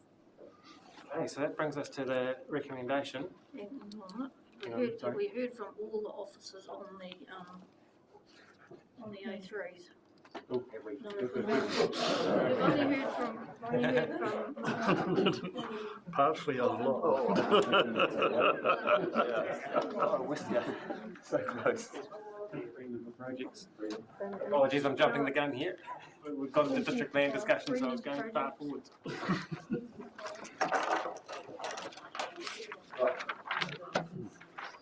Thank you, Your Worship. Good morning, councillors. I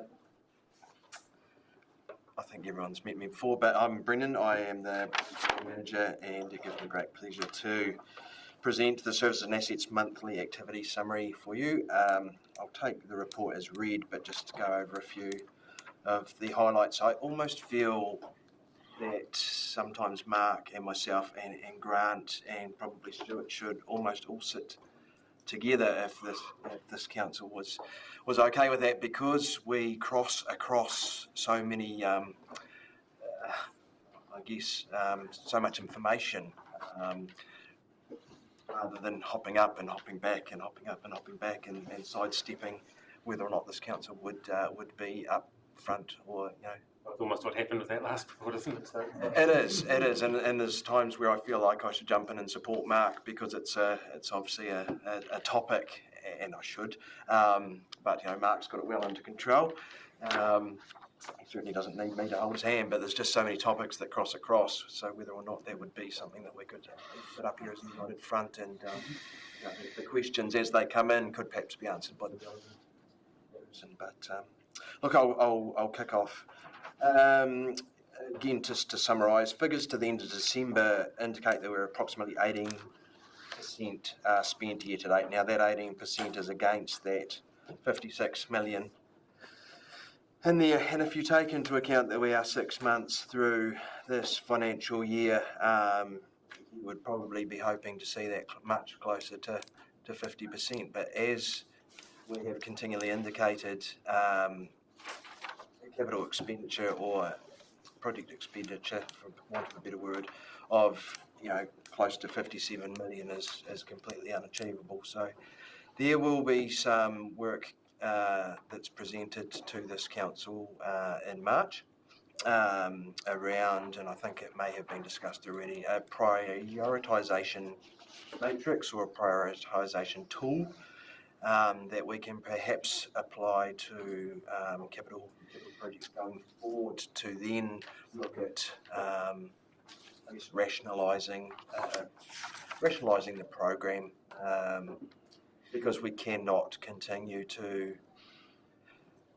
overpromise and underdeliver. It's just not the way that we operate, or not the way that we should operate. So having that sensibility in there, or that tool that we can use to prioritise going forward, I think would be extremely beneficial. And like I've said, a capital spend of 30 to 35 million is a far more realistic target. So if we can trim through that prioritisation tool, the goal or the target to between that 30 and 35 million, then we're going to, by all accounts, achieve what we say that we're going to achieve, rather than over-promising and under-delivering. So, as I say, that piece of work is coming, will be coming in March, presented to Council and Insurance.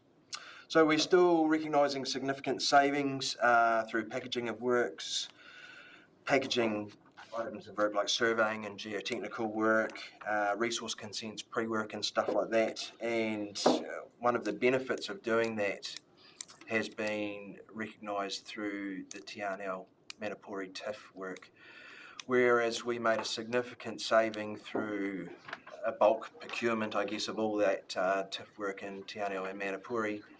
And with those savings, that we have now agreement from MB to complete a project that wasn't actually even in the original application, being the Tianel Downs boat ramp replacement. Now, that was a decision that was made because the cost of repair was going to be extremely significant. It still had to be dewatered, which is a significant cost, as well as undertaking the repairs, whereas we could do a complete rebuild, potentially get a 100-year lifespan out of that boat ramp going forward, for a similar cost to what it's cost us for Tianel boat ramps that we've just completed recently. So I see that as a significant win.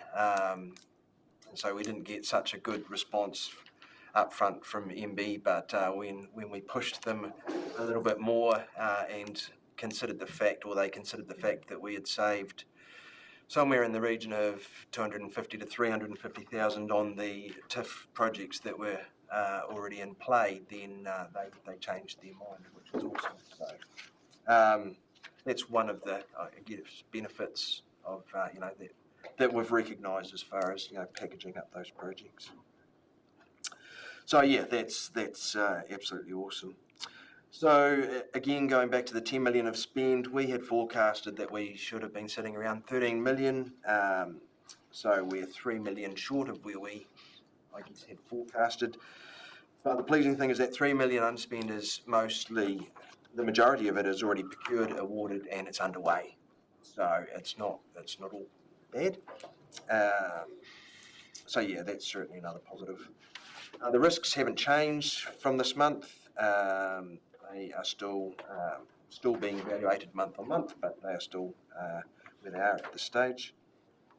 Health and safety audits, obviously the team has completed 18 audits, safety observations. That's just the project delivery team for December and January so far. Resource consents, we've had some wins there, and there is some further information that's been requested from EES in regards to the Bathing Bay application. The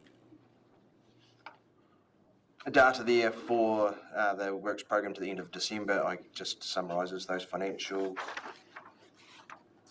And I guess, if there's any questions, happy to take questions. Good to hear some of those savings actually being recognised, and good to celebrate some of the good stuff too. So absolutely. Councillor Greenie, did you? Yeah, I was just going to reiterate that. Thank you for pushing that through, Andy. I know that it was a bit sort of touch and go at one point as to whether the Downs boat ramp would go ahead, but I think that's a significant win for the council. Councillor Menzies. Thank you, Bishop. Just in relation to your comment around looking at a capital spend of 30 to 35 million seems a more realistic target. I know in past years we've had conversations and it seemed realistic to be able to achieve at a higher level.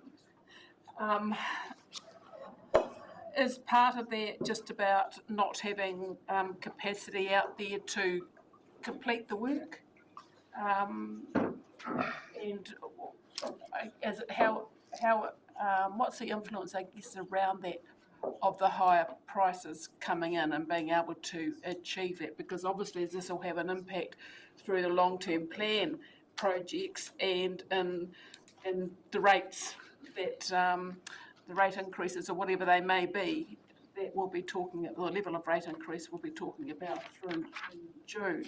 So just some comment around that would be helpful. Through your worship, I'm happy to answer that. It really isn't just one singular, area that is creating some struggle. We over past years have ramped up the works program quite substantially. The last 2 years we did 44 million last year. While we only did 35 to the year end, it was the start of an LTP year, so we were you start on the back foot because you start from 1 July. But while it was 35, we had actually had $5 million was already contracted and underway, and there was $3 million of savings. So we were touching up around the $40 to $43 million spend. This year, definitely pricing has been one of those challenges. There's been quite a bit of escalation in pricing, so a number of projects have had to have be re-looked at and repriced, or certainly looked at done another way. There's definitely been a lack of resource from a number of our contractors and ability to sort of start on time or within timeframes.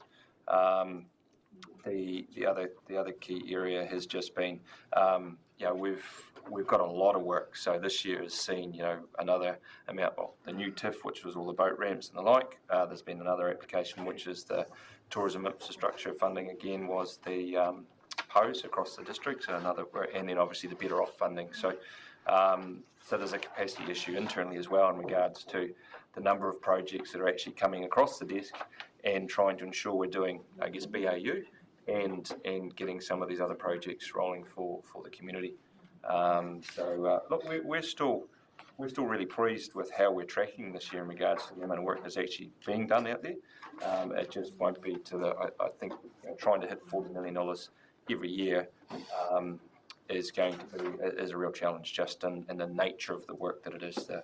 The last couple of years we've had some bigger projects, like Te Anau, which is 25, 30 mil. This year $40 million of projects is around 200 odd projects to try to deliver. So it's a mix of quite a few areas rather than just sort of one. But we're confident we're across all of that and trying to look at different ways of doing it. Mark's got some different contracts that he's working on in regards to how we're delivering it, trying to make sure we keep achieving as much as we can.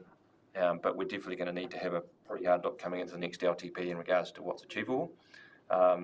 We had an internal meeting the other day, even for the roading team, and the cost increases that they've had. We know that obviously Wakatoi is unlikely to, keep raising that. So we will need to look to cut the cloth to suit in regards to what we can deliver for the same money. And we're going to have to do the same thing for all of our activities and assets. Money coming in is still the same, but the cost to deliver is getting greater. So there is going to have to be some prioritisation and some bigger decisions on what we can actually do. Because we're also seeing the impact of the better off funding, which may shift other projects that one could possibly argue has a higher priority being shifted out further, and we need to communicate that with our communities as well. Absolutely. I guess just a further point that I was going to make to that is also measuring it in dollars rather than in projects, because you could have a $30 million project that takes that much time, you could have a $5 project that takes. Yeah, so there's no real, there's a kind of a correlation between the time and the cost, but there could be the smaller projects that should take the same amount of time as a bigger one too. Absolutely. Councillor Boat-Brien? Yeah, a clarification if I may. I've not seen one of these reports before, so could you tell me the environmental quality, where it mentions that Downer has not received this report back from the lab? What exactly does this report show us? I've not seen one of these before. Sorry. I think that's mine. I'll sit here for the rest of the meeting. That's basically just the timing of getting this report together. Downer didn't have the information back from the labs. I was hoping to get it this morning before I come, but what I will say is that they're generally always over 90% compliant, so I'd be very, very surprised if we're under it. I'll have it for the next report. Sure, or if you could just email me, and I'd just like to look at what parameters are being tested on that one. Thank you. No further questions for the three now that are submitted? Thank you, Your Worship. Just a query about the Te Anau Downs boat ramp. How's the other 50% being funded? It was already a project in the long-term plan.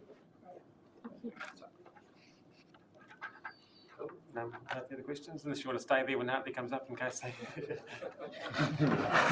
Well, you want to take on that suggestion that Brendan suggested? It probably actually is worth just everyone staying up there to save you playing musical tunes. Forestry as well. Use the middle, Hartley. Before you go anywhere, Grant, Councillor Wilson's got one for water. So you mentioned before the rural water supplies, the infrastructure kind of being self-funded by the users.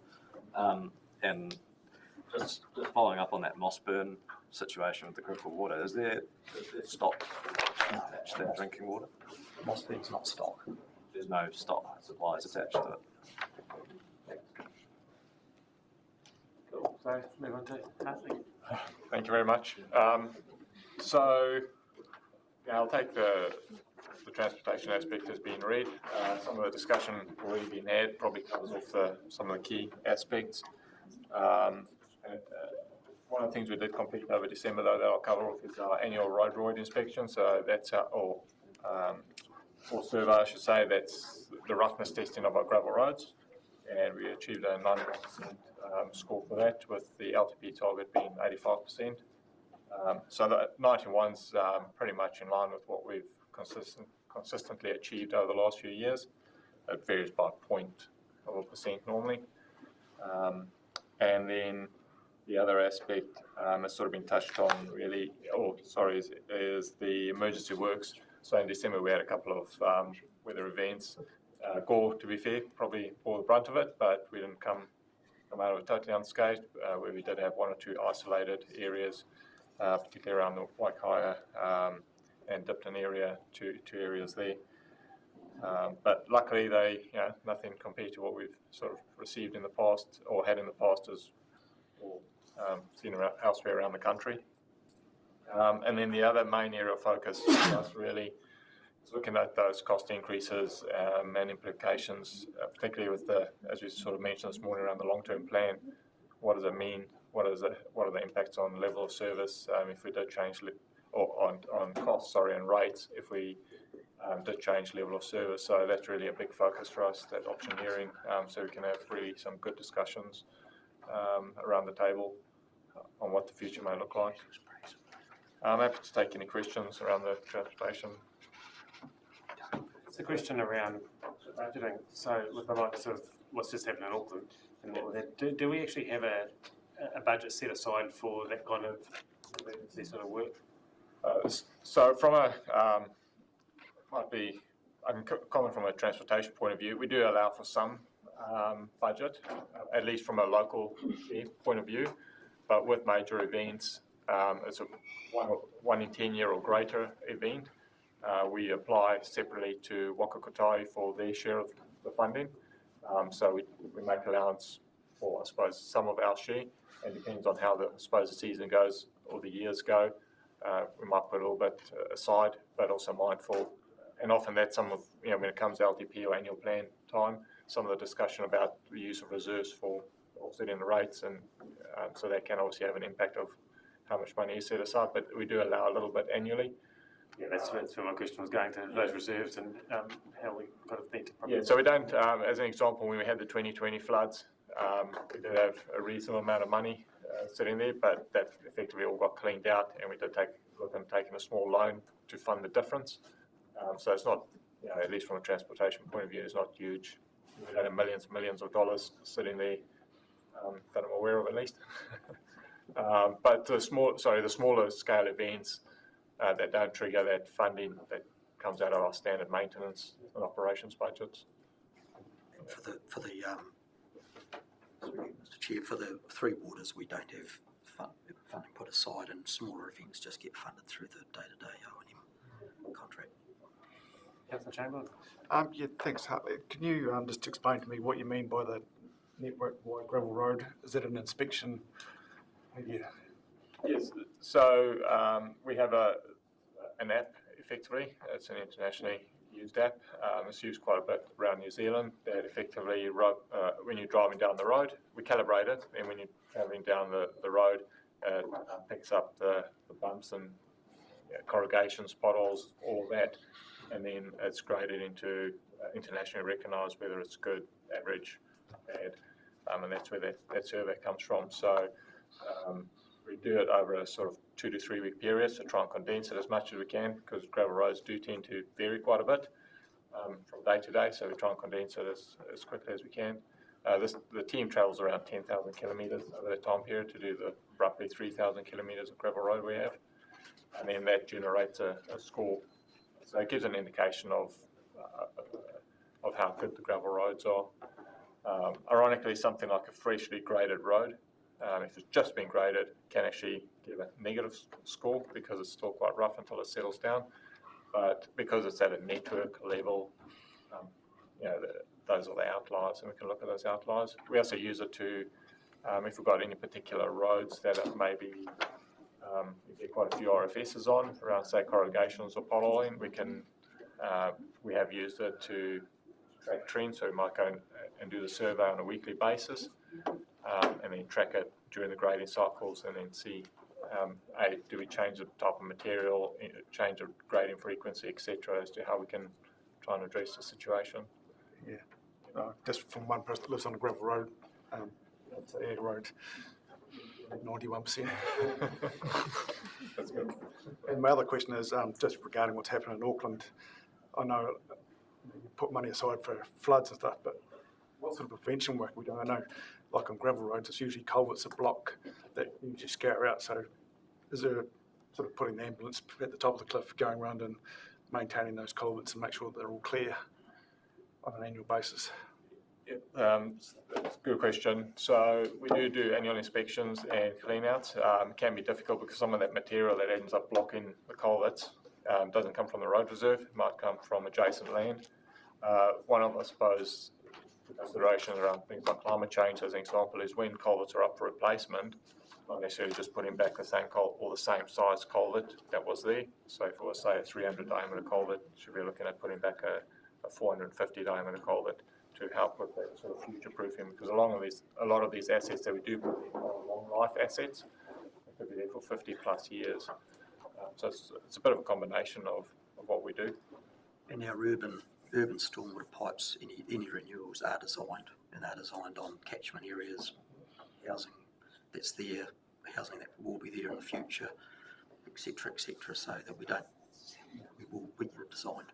And there's parameters around 10-year floods, 20-year floods, 100-year floods, and the like. So, yeah, my question, I get all that, but my question is just, that general maintenance, just going along with the digger, just cleaning up the coal, making sure everything's clear. I mean, it's sort of one of those things that need to be ongoing, because when you do get a deluge of water, that's when you get your problems. It's definitely an ongoing program. As an example, when we, as part of our resealing program on an annual basis, part of that pre-work that we do is looking at our water channels and clearing those out. So it's done in conjunction.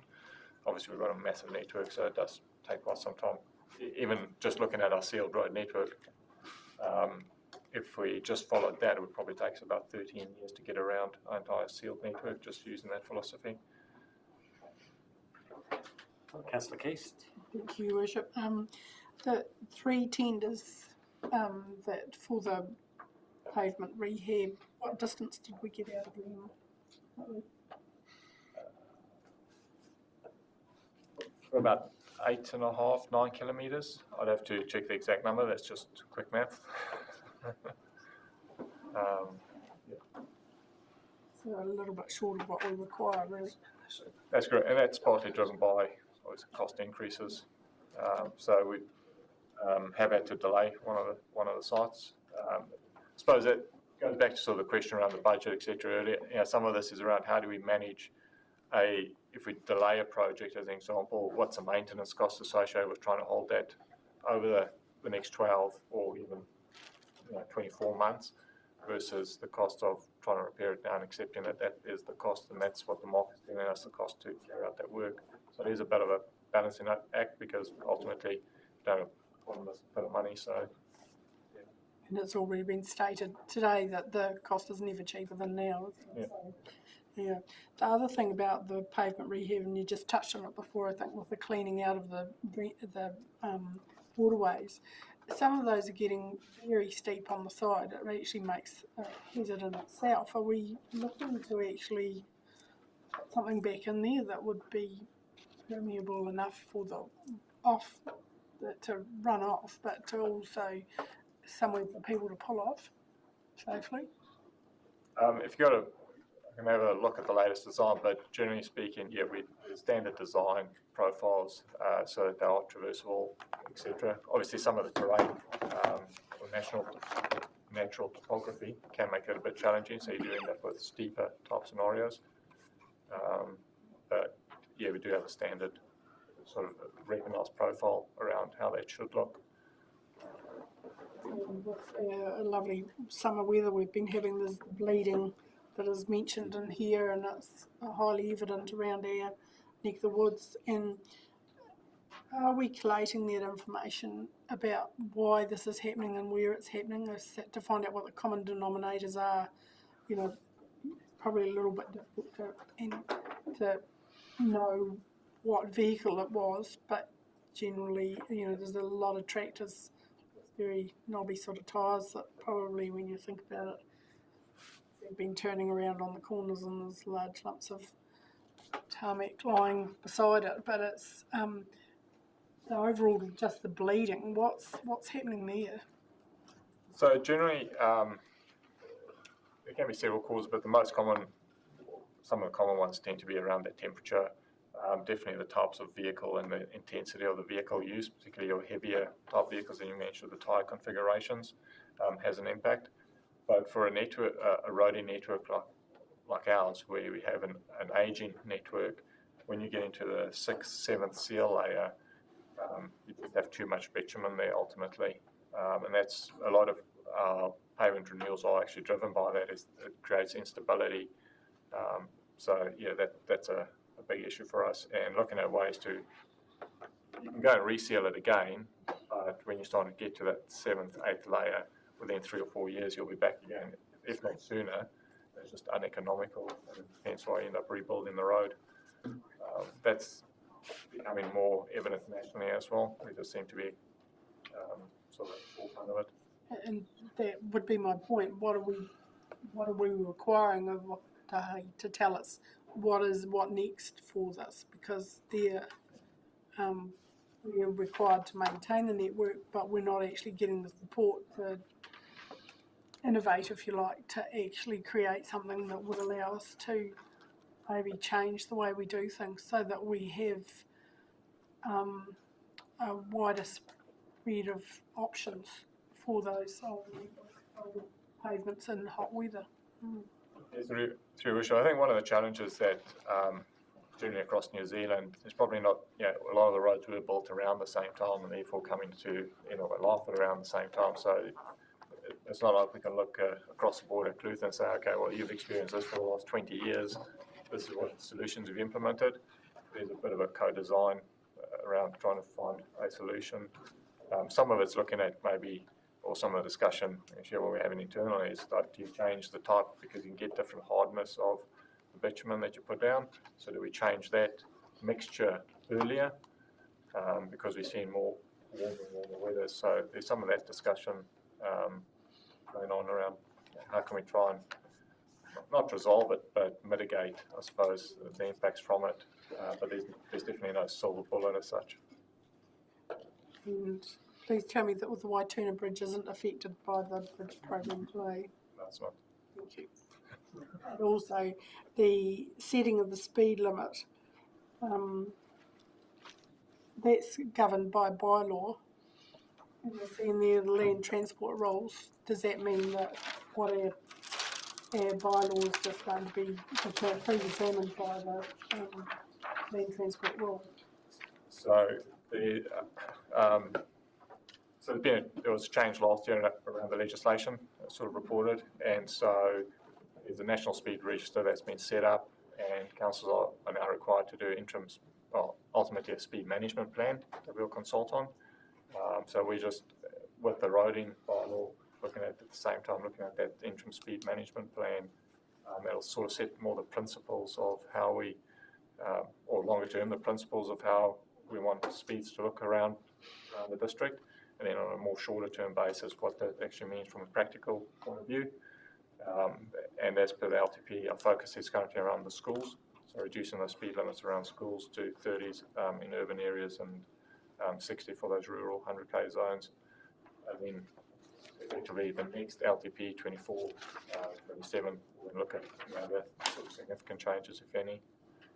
So it will be coming back to council as part of that wider roading bylaw and speed management plan, and how that process works. Of ultimately we'll have to revoke the current speed limit bylaw and then have a speed management plan. It tells me that we won't get much say in it. Rhetorical question. Councillor Duffy. Thank you, Worship. Just a couple of points, Hartley. So, Councillor Chamberlain before talking about the flooding, and I'd be thinking too about our bridges and debris and branches and all the rest of it that can build up there.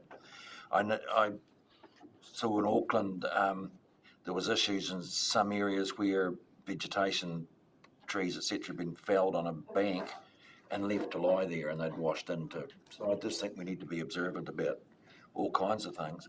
Just on the bleeding, I noticed on Saturday, and it was 35 degrees in my car, at that Seaward Downs reseal that was done less than a year ago. One side of the road was just absolutely running, bleeding, and the other side was as good as gold. So I don't know what that variance would be about, whether it was about the volume of grit laid previously or what, but I thought that was rather interesting. Yeah, often the type of traffic, or even if you have, say, a truck, how much they load or unloaded, they can have an impact. Uphill, downhill, there's a multitude of factors. So it could be the milk tankers coming. Yeah, load-in and unladen. Yeah, that definitely has an impact. Yeah, a few years ago, we had a bit of a campaign about getting accidents reported, and I hear of one or two non-injury accidents happening, and I sort of once or twice asked about the reporting, and no one even thinks about it. So I just wonder if that's fallen off a wee bit, and we shouldn't do a bit more promotion on that.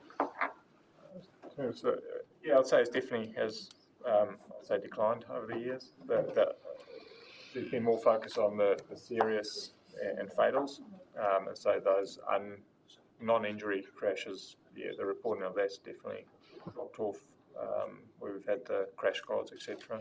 Right, sure. Definitely can look at part of that. Thank you. And the last thing was nothing to do with STC really, but I notice on the Kiwi Rail land, and specifically Bryden to Edendale, there's broom about 3 metres high now, and just that it can spread to our road reserve and all the other problems with it. Do we ever go to them and sort of stress that they're not sort of performing too well on that line, which of course has been general for a long time, but all of that, yeah. The environment. Thank God we haven't got steam trains. Yeah, generally the general process, sort of adjacent landowner, obviously you talk to your neighbour, so more than happy to have a chat with them about it, but ultimately it's through Environment Southland where it can be lodged. But yeah, always easier to talk to your neighbour first. Councillor Greenie, Councillor Buck, Councillor Menzies. Thank you, Your Worship. I just, anybody that's new to council, I'm just thinking based on the discussion that we've had about transport, it's worth everybody signing up to receive the Waimea Express, because that's issued every week. And it's informative, particularly around events and culture and potholes, and it'd be worth getting and even the new community board members all onto receiving the Waimea Express. Yeah, very good point. I'll have a chat to them about the distribution list of that and making sure people are. Councillor Buck, if you could speak to this terminology that's being used, corridor management system implementation and test phase, what are we talking about here? So through the Utilities Act, there's a requirement for councils to manage access to the road corridor. So your likes of your power nets, Chorus, except your utility, even internally, have access rights to the road corridor, but there's a requirement to manage those both from an efficiency and effective point of view, and ensuring so that not everybody is trying to get access at the same time. So council has a legal obligation around that. So the system is, how do we do that? So that much I understand. So a test phase, are we doing something It's new just here? a soft. We've got an internal system that we use at the moment, but it's quite clunky and not very visible, both for ourselves internally. It's not GIS based. So with Invercargill City Council, they've looked at transitioning to a new system. So through the long-term plan, we allowed for provision to move to a new system. So it's the implementation of that, but rather than, I suppose, just doing a hard start, today's the day we change it over, with some of the suppliers like PowerNet, it's just testing the system to, and getting some feedback on it before full rollout. So between ourselves and Invercargill City Council is the system that we're changing. Councillor Menzies. Sorry, my question's about roadie rather than forestry as well. So, I seem to remember there was a report to come back on the performance of the otter seal sites from last year. When are we going to see that report? We'll get it this month, end of the month. So it's looking, we're looking at last year's, but also this year's. So we're just giving it time to see how this year's sites perform. So we can have last year's and this year's sites. So because when they depend on the amount of traffic use, it can take 2 or 3 months before the site comes in, I suppose. So it's just giving a bit of chance to see how this year's sites do perform, so we can report back on those. That would be good, thank you. And any recommendations that might need to be put in place for those where it's not performing as expectations, or we can't move the ball. Thank you. Just confirm that stuff outside our house is working well. Cool. Well, might be an opportune time to move over to forestry. So, Richard Stewart, thank you very much, Tom. Good afternoon all. Through Mr Chair, I'll take the report as read. Forestry portfolio remains in a fairly positive space. The business as usual activities are running smoothly. I guess the critical thinking in forestry sits around the operational and strategic planning priorities. What we are working on is the forestry carbon management plan, which we're developing a structure around that to capture the scope that we would look at when understanding the value of those carbon credits in conjunction with an extended sort of context around our own responsibilities in climate change, carbon sequestration, those types of activities. So it's a bit of a step back, have a look at the opportunities we have there around carbon credits and using that to offset our own carbon footprint. What's the best strategic use of that portfolio? So yeah, that's where we're sitting with that. We have some forest contracts to renew in the short term before we roll over into a 17A review. That will take us through this year's management activities and the harvest planning. We do have a fairly good result up in Waikawa in relation to working with the Mountain Biking Trust and giving them access and looking at dual purpose operations in relation to forestry. Perhaps on another subject is the mana whenua, integrating mana whenua into the forestry portfolio, and there is some benefits in understanding those mana whenua principles in terms of social outcomes and environmental outcomes that we have on the land, and how we might position ourselves for the future in that regard. So, any questions or queries in relation to that? Thanks, Chief. Councillor Chamberlain? I'm just going to your comment there about the pre-1990 carbon credits. So the credits that were issued to pre-1990 forests, have they not been cashed in or? No, we've had a position to hold those as is. Again, we'll go back and look at the bigger picture and see, and probably come back to you with a workshop opportunity there to talk through what we can do in that space. Because I imagine there's quite a chunk of credits there.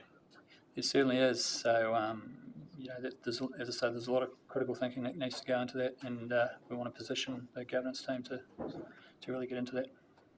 It's been a good investment strategy not to do anything with them because they've gone up in price, but they have. There's, yep. I would have thought that perhaps they might have been used up by now, but there'll be a fair chunk of cash sitting there that. They have been in danger of it once or twice. No, that was all. Any further questions? Oh, not for the forestry, sorry. Thank you. And last but not least, Through Your Worship, councillors, I'll again take it that they're read, but I will make some comments. Health and safety still running well with the contract, which is good. Contract performance, I just realised one of the reasons there is too, we normally do a December-January report for our report from Downer, so that's why we haven't got the January yet. Explains that, but I'll get that through to the council. Those figures. Just note that we've dropped down our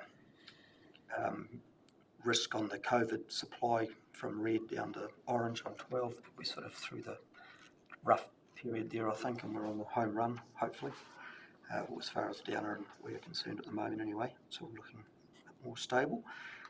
Going into the work, I won't go over the water because we talked about the Riverton and Mossburn, so I'll carry on from that. Just the priorities coming up. Kekapo Rising Main, as I mentioned, is hopefully finished late February, March. A couple of the bigger programs, Riversdale water treatment plant upgrade started last week, or been the week before, but it was definitely in the last 2 weeks. Woodlands had a bit of a glitch around our decision to do that work in the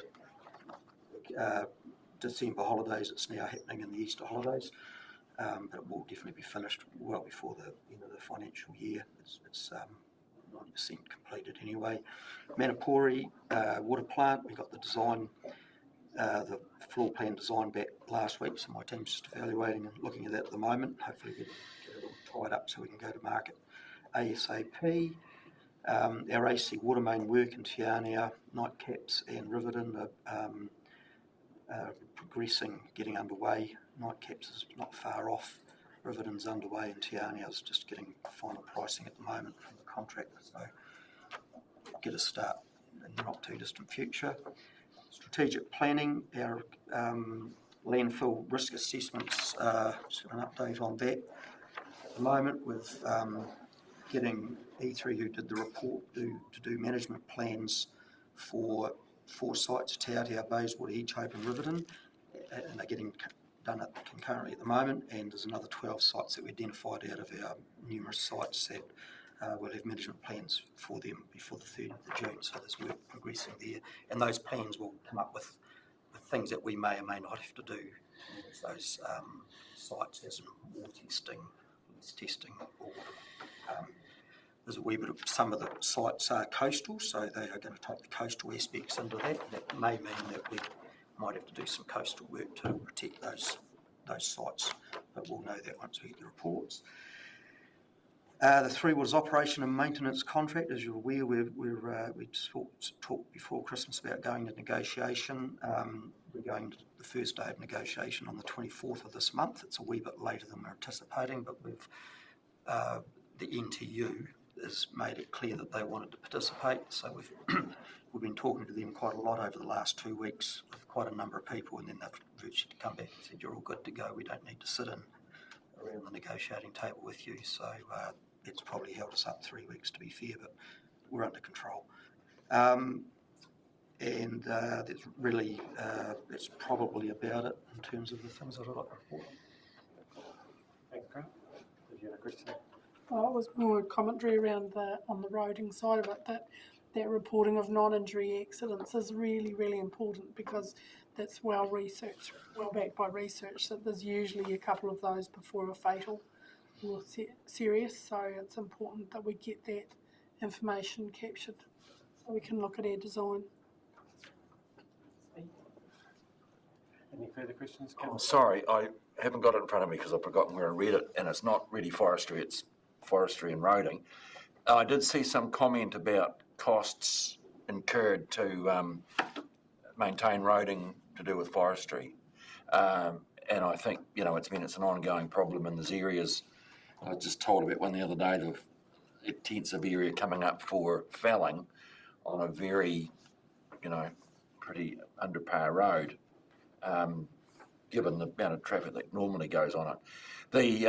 And I'm just mindful that we need to keep those expenses in mind when we're setting our roading rates. Yeah, very, very valid point.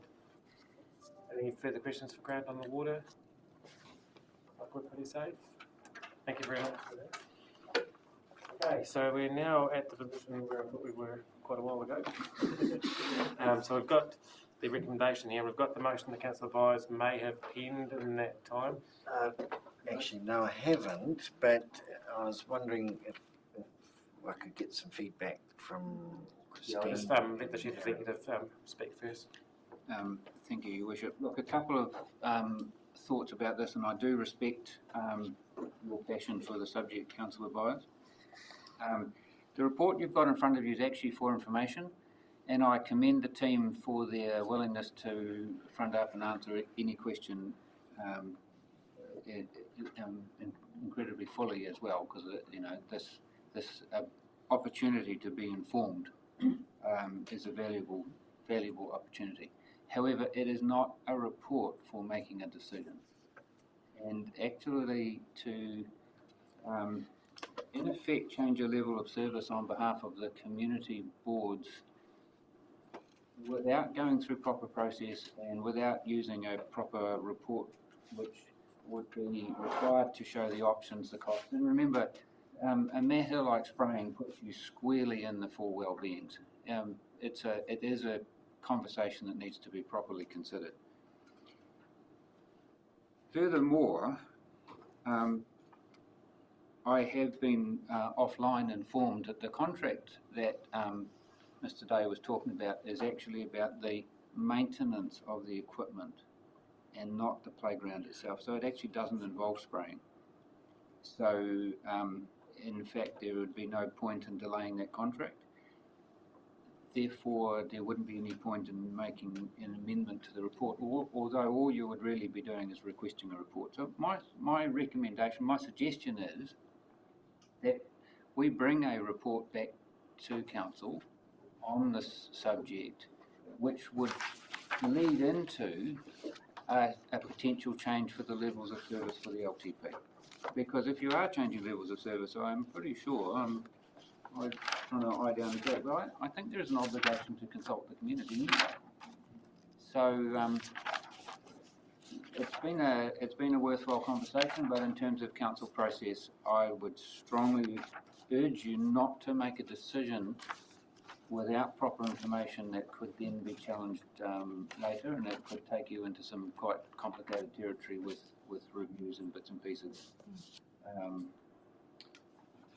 Wouldn't actually take you further forward. I think Mrs. Parfitt might have something to... Well, just to add to the discussion, I think we understand councils wanting to know what we're using, and I wonder if it'd be useful if we just simply had a look to see what products are being used at the moment. And to the executive, even, I don't know if you send emails to just information sharing, or whether, and then as Mr. McIntosh says, it is part of the LTP because there'll be a lot of costs associated with what we want to do. So we step through it, we find out the information reasonably quickly. I think that could be in the next couple of weeks. If you'd like an email, we can just do that, and then we lead on to a report to inform the LTP. Would that work? Do you do emails? Sounds good to me. How does that sit with you, Councillor Byers, as the initiator of the discussion? Well, I did enjoy so I appreciate all the feedback. Councillor Menzies and Fraser, I think their feedback was information based. We need some information before we can make such a decision. So, is that what you're suggesting, Cameron? That's exactly what I'm suggesting, Councillor, that actually you make a decision not today, but in the future on the basis of good quality information. Which is what Councillor Fraser and Menzies suggested. We don't need to make an amendment, just a commitment that you get that information in a report. Yeah. Councillor Wilson, did you want to I was just going to ask that perhaps in that information finding, it could be interesting to get some data on the vegetation control no spray register, and whether over the annual process for the council with that, whether there's been an increase in uptake on the no spray register, because that may indicate some trend in the community. Okay, so if I may, I think it's very important that any information that is brought to council includes scientific knowledge on the product itself and what the real situation is. It's easy to label something a poison, whether it's when used under the proper, as it's a licensed product, used under the right directions and the right circumstances, it's actually a valuable tool. And my take on it is we all want to minimise the use of spray, but one of the best ways of minimising the use of spray is actually keep up with the maintenance. Otherwise, you've got large weeded areas then that have got away. And I think that the resources it would take for it to hand weed these areas would not be. yeah, and that is a discussion to have at that levels of service time when we get that information in front of us. So yeah, very valid point. Okay, so are we happy to receive the service and assets activity update report? Yeah. Councillor Menzies, Councillor Greeny, all in favour? Anyone against? It's carried. Thank you.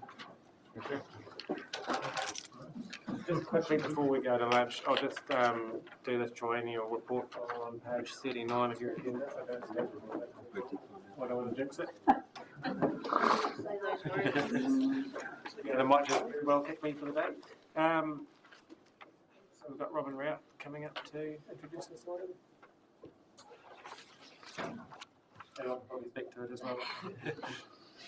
Good afternoon, Your Worship and Councillors. So this report presents a draft triennial agreement between this Council, Environment South and Gore District Council and Invercargill City Council. So Council is legally required to enter into a triennial agreement with the other local authorities in the region to facilitate collaboration and cooperation, and also to help best meet the needs and interests of communities. This agreement has to be made by 1 March 2023. So the triennial agreement covers the period until the next general elections, but if desired, revisions can be made to the agreement throughout the triennium. Staff from Environment Southland and also the Southland Mayoral Forum Policy Analyst have been coordinating the review of the 2019-22 triennial agreement. And the agreement was discussed and reviewed at the Chief Executives Forum and also at the Mayoral Forum. The triennial agreement establishes the Mayoral Forum and also outlines the role of the Southland Mayoral Forum Policy Analyst, and it also establishes the Chief Executives Forum. So amendments proposed to the agreement include more information about the Mayoral Forum Policy Analyst role. It notes that the Mayoral Forum meeting minutes will be provided to councils, and it also updates the cross-council working groups and structures to reflect those currently in place. Those are the amendments proposed. This report recommends that Council endorse the Mayor and Chief Executive executing the attached draft triennial agreement. So Mayor Scott and Mr McIntosh have been involved in discussions about the review of the document. So they may also have additional things to add, but the recommendations for this report are on page 39 of the agenda. Thank you. That was a very good summary. You want to save me from having to...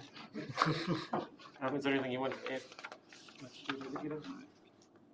Are there any questions? We're essentially signing a contract to work well with our other neighbouring councils. Well, that would be my question. Obviously, it's our obligation within the region. Is there any scope for SDC to also create a similar agreement with the likes of Queenstown, Lakes District Council, knowing that the likes of Kingston and its relationship in the Northern Southland, there's some real kind of future, for Kingston to grow, it's going to have to share services with Northern Southland. I don't think we need to sign an agreement because it's happening naturally. We just had a combined mayoral forum over the weekend with Otago and Southland and the zone meeting, so that's happening naturally. I actually find it quite odd that we need to sign an agreement to do what we would and should do naturally. So my personal view is I don't think we need to actually sign a contract to do that because we're operating in that kind of collaborative way anyway as a natural. Can I just ask what areas you collaborate on? Is it through rubbish collection and stuff like that, is it, or what? Anything and everything at the time. So Waithnet's a good example of that sort of shared service across the 3 councils of Gore and ourselves. And then there's other areas, and if you look at that RMA submission that we were talking about recently, so a combined submission. So there's lots of areas where we can and should work together, and I think it's just leveraging off that. Did you want to add something? Your Worship, there's an extensive list, and in fact you already heard in the last report reference to things that were being worked on together between the councils. I suppose this formalises the requirement, and as the Mayor has just pointed out, actually it makes good sense. The fact that it has to exist at all, I suspect, is an indication that in other parts of the country at other times it hasn't been so easy. But we've probably got a list of about 20, I can think of roughly 20 areas that we already work on many different things across the council. And that was actually one of the changes that was made to the triennial agreement. We had a list of all the things that we had, but because it's a fluid and ever-changing thing, it was decided to actually take that out and then just keep it as a sort of overall agreement. Can we see that list? Of what we work together? What we currently work together on? Yeah. Is it possible? We can produce it, that'd be good. Really good. Thank you. Is there a question answer, Councillor Chamberlain? Councillor? Just through your worship, based on this triennial agreement, and I'd just like to like to think that the other councils, regional council, Gore District Council and so on and so forth, just in light of the recent election, and I guess from a more so probably from a PR or media perspective, that there's a reciprocal arrangement between ourselves and other councils with regards to maybe some housekeeping, and the perception, the perception that we may have in terms of being associated with some other councils that have had some maybe bad press. And I just like maybe a little bit more of an understanding on a real and practical level from some of the other councils that they are going to, I guess, keep their houses tidy. Yeah, well, I guess that's a natural aim of any council, I think, and I don't think we have too much control or say over that, but as part of signing this agreement and agreeing to work in good faith with each other, that I think almost intrinsically forms part of that, but yeah, that's a valid point. Councillor Menzies? Thank you, Bishop. I just note that there's agreement there now, this is signed off, that the minutes from the forum will be circulated, and from that you'll be able to read what the content is, and if there's matters that make sense to go to the mayoral forum, then there's an opportunity for councillors to influence that and indicate the discussion that what you'd like to focus that discussion on, which hasn't been there in the past. Questions or discussion? Someone in a position to move recommendations A through to D, noting that you're endorsing the Mayor and the Chief Executive. Councillor Case, Councillor. All in favour? Aye. Anyone against? I didn't quite jinx that one. It's carried. And that may even be closing the meeting.